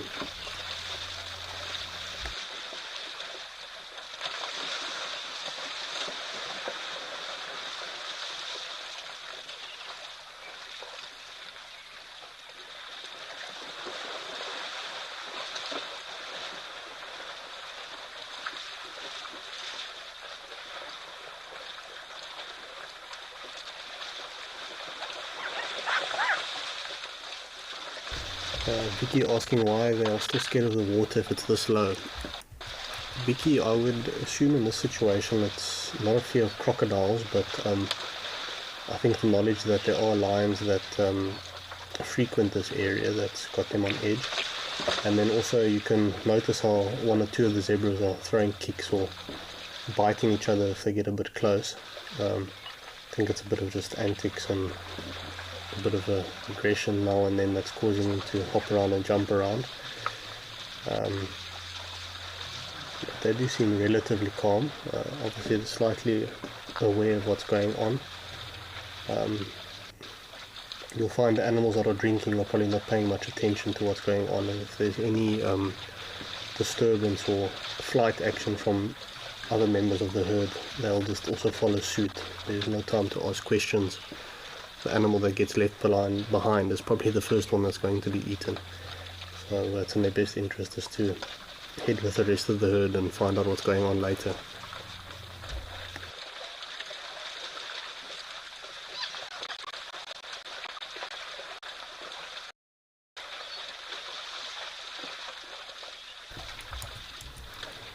Jean asking what's the zebra's defense when attacked.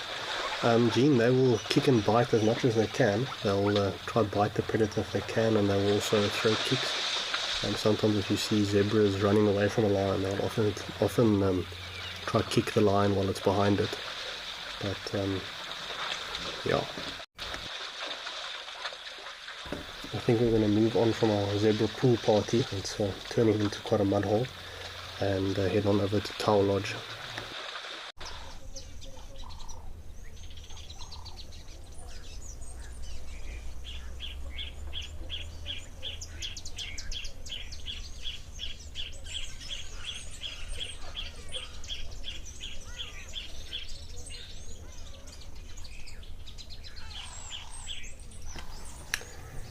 Just the young bull elephant having a drink.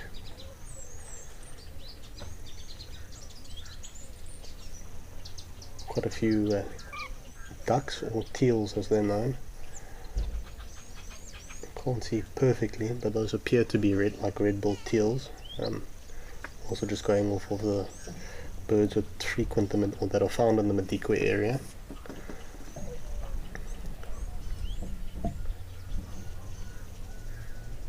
Certainly appears like this elephant has also lost a bit of condition. I can imagine it's quite dry and harsh at the moment in the Madikwe area.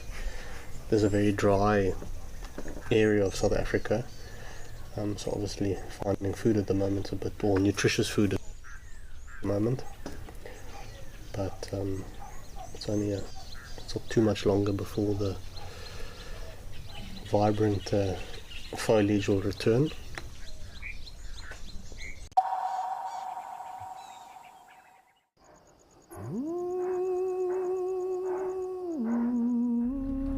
Now this leopard that we're looking at is known by the name of Hlalamba.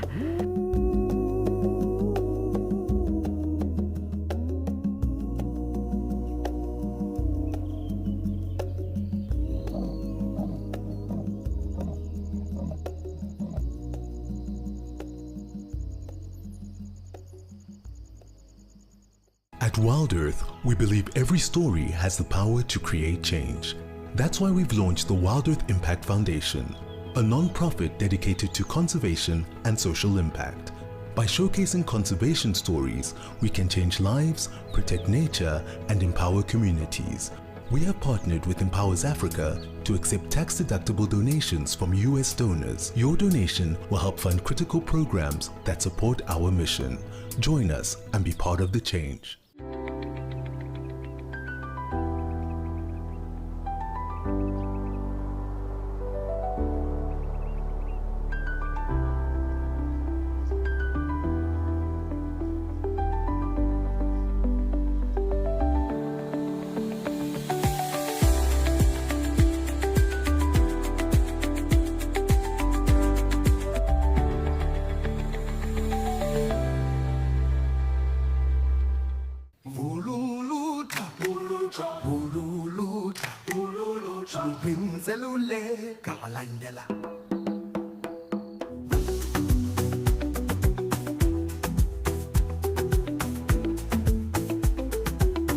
Join us on the greatest and largest game drive in the world.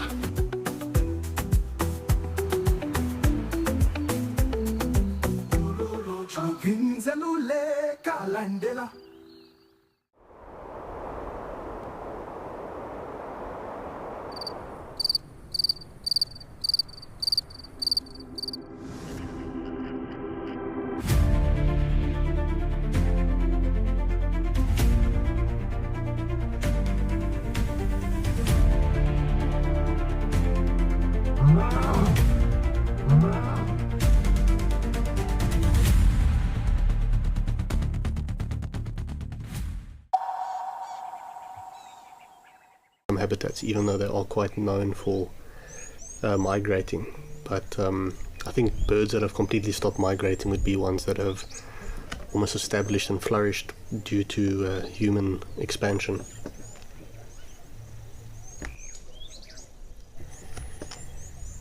Our spoonbill's quite busy. It looks like he's worried about a crocodile there, so he's hopped away.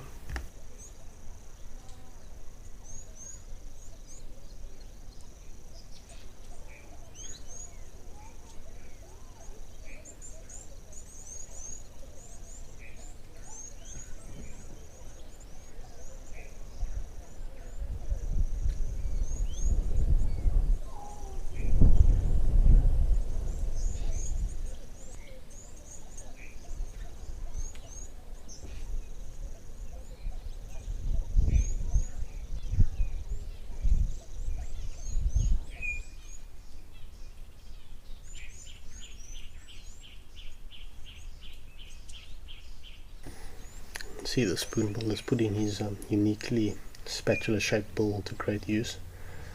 I essentially use it to filter feed or push mud through and then filter out their prey of small invertebrates and insects that are living in the mud. But we can see he's working quite hard. We've got a red-knobbed coot coming past at quite a speed. He's got somewhere to be.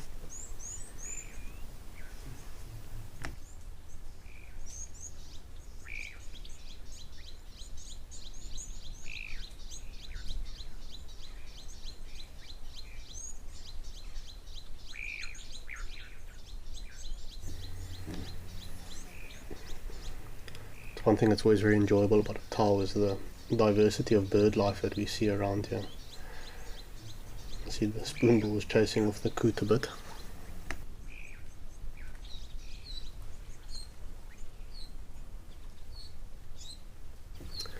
I think we're going to leave our birds to carry on with their afternoon and see what's going on at Victoria Falls again.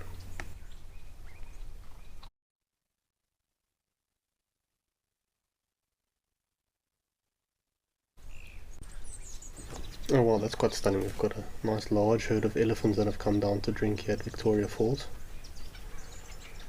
And of course it's a breeding herd, so there's always a bit more action and excitement as the youngsters play in the water.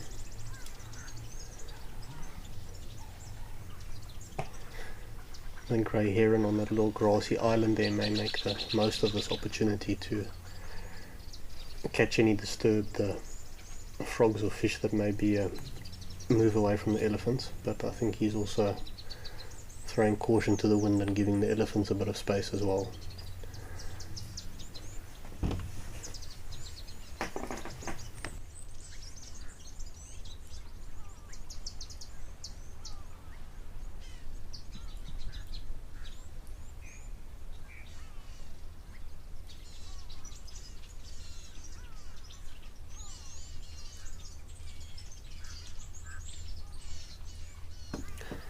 This waterhole always looks or reminds me quite a bit of an oasis.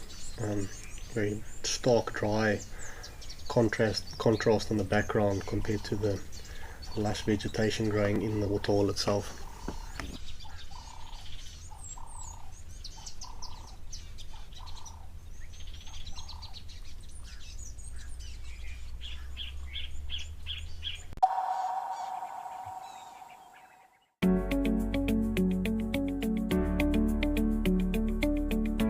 Hi everybody, looks like we have just located on a beautiful leopardess known as Clalamba.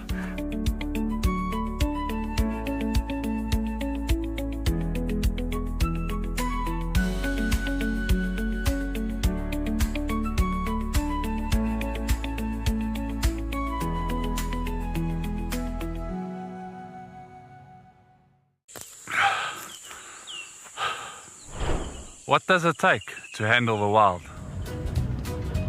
Balance. Determination.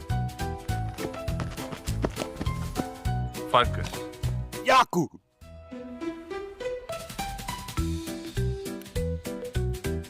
And gear that can take a beating so you don't have to.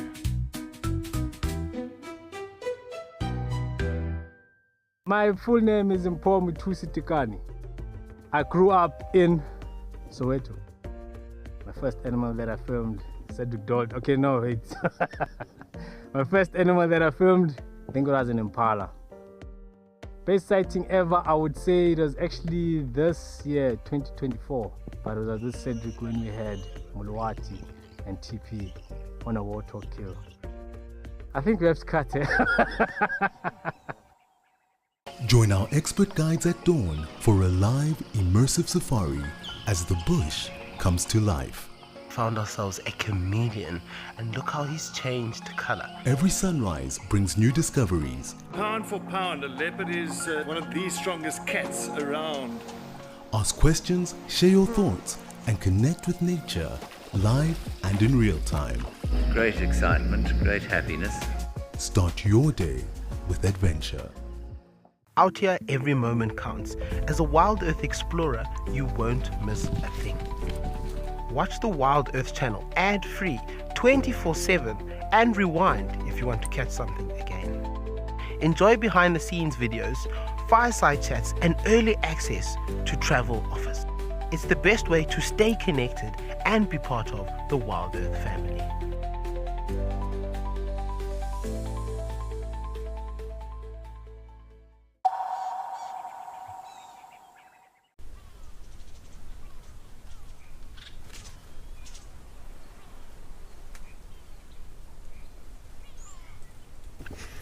There appears to be elephants in every direction at the moment.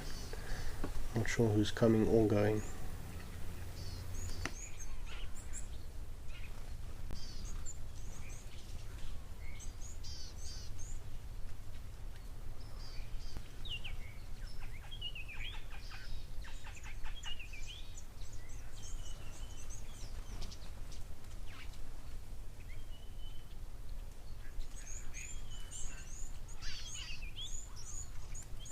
An alert response from some of the elephant cows as they leave the water there. You can see them picking up their heads and extending their ears to listen a bit.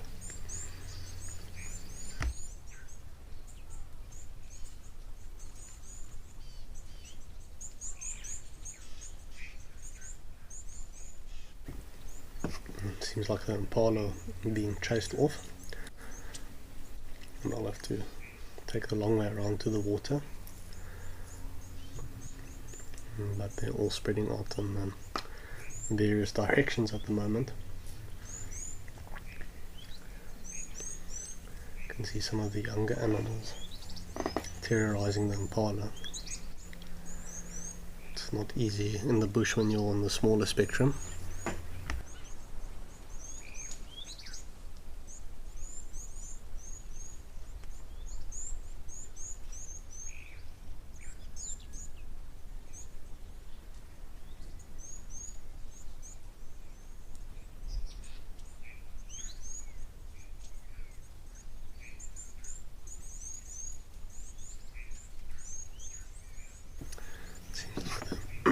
Seems like the herd is slowly regrouping. At one point they were all going in very different directions. It seemed a bit chaotic. Seems like they've moved over to a spot there for some dust to shower themselves with after their bath.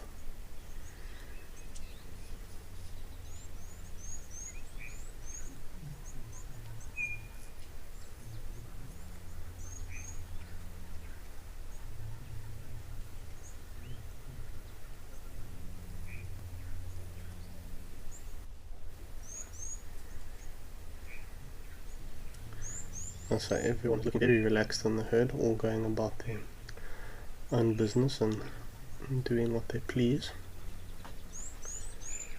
It's always quite enjoyable to watch elephants just and their foraging behavior, just separating off in different directions and doing as they wish.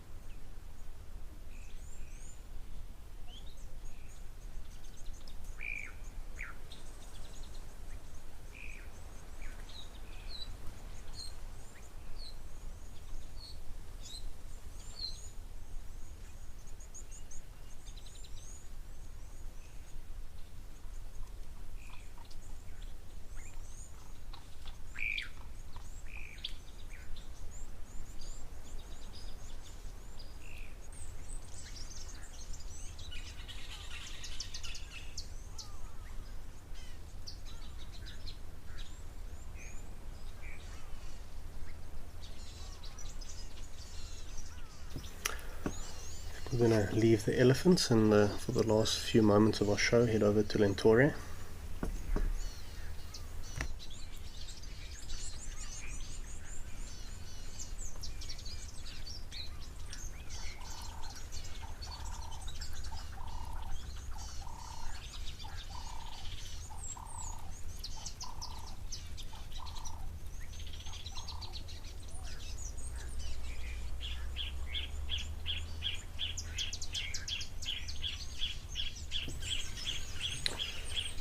So it seems like quite a peaceful afternoon here at Lentoria.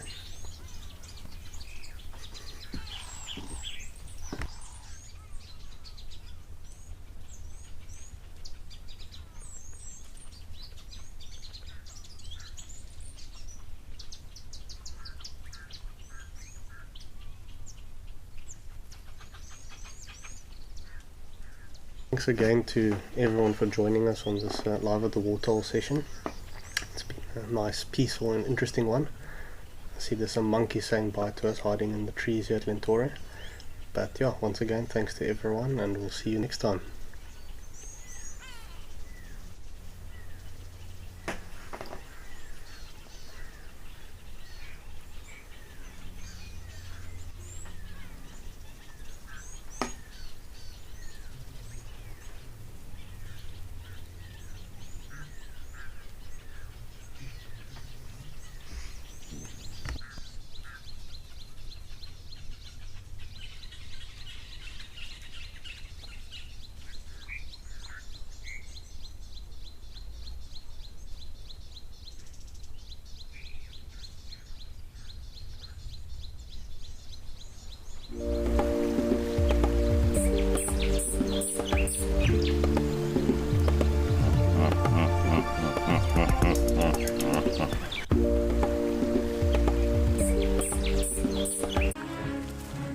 Welcome to Safari Spotlight. We'll be discovering real wildlife gems of South Africa.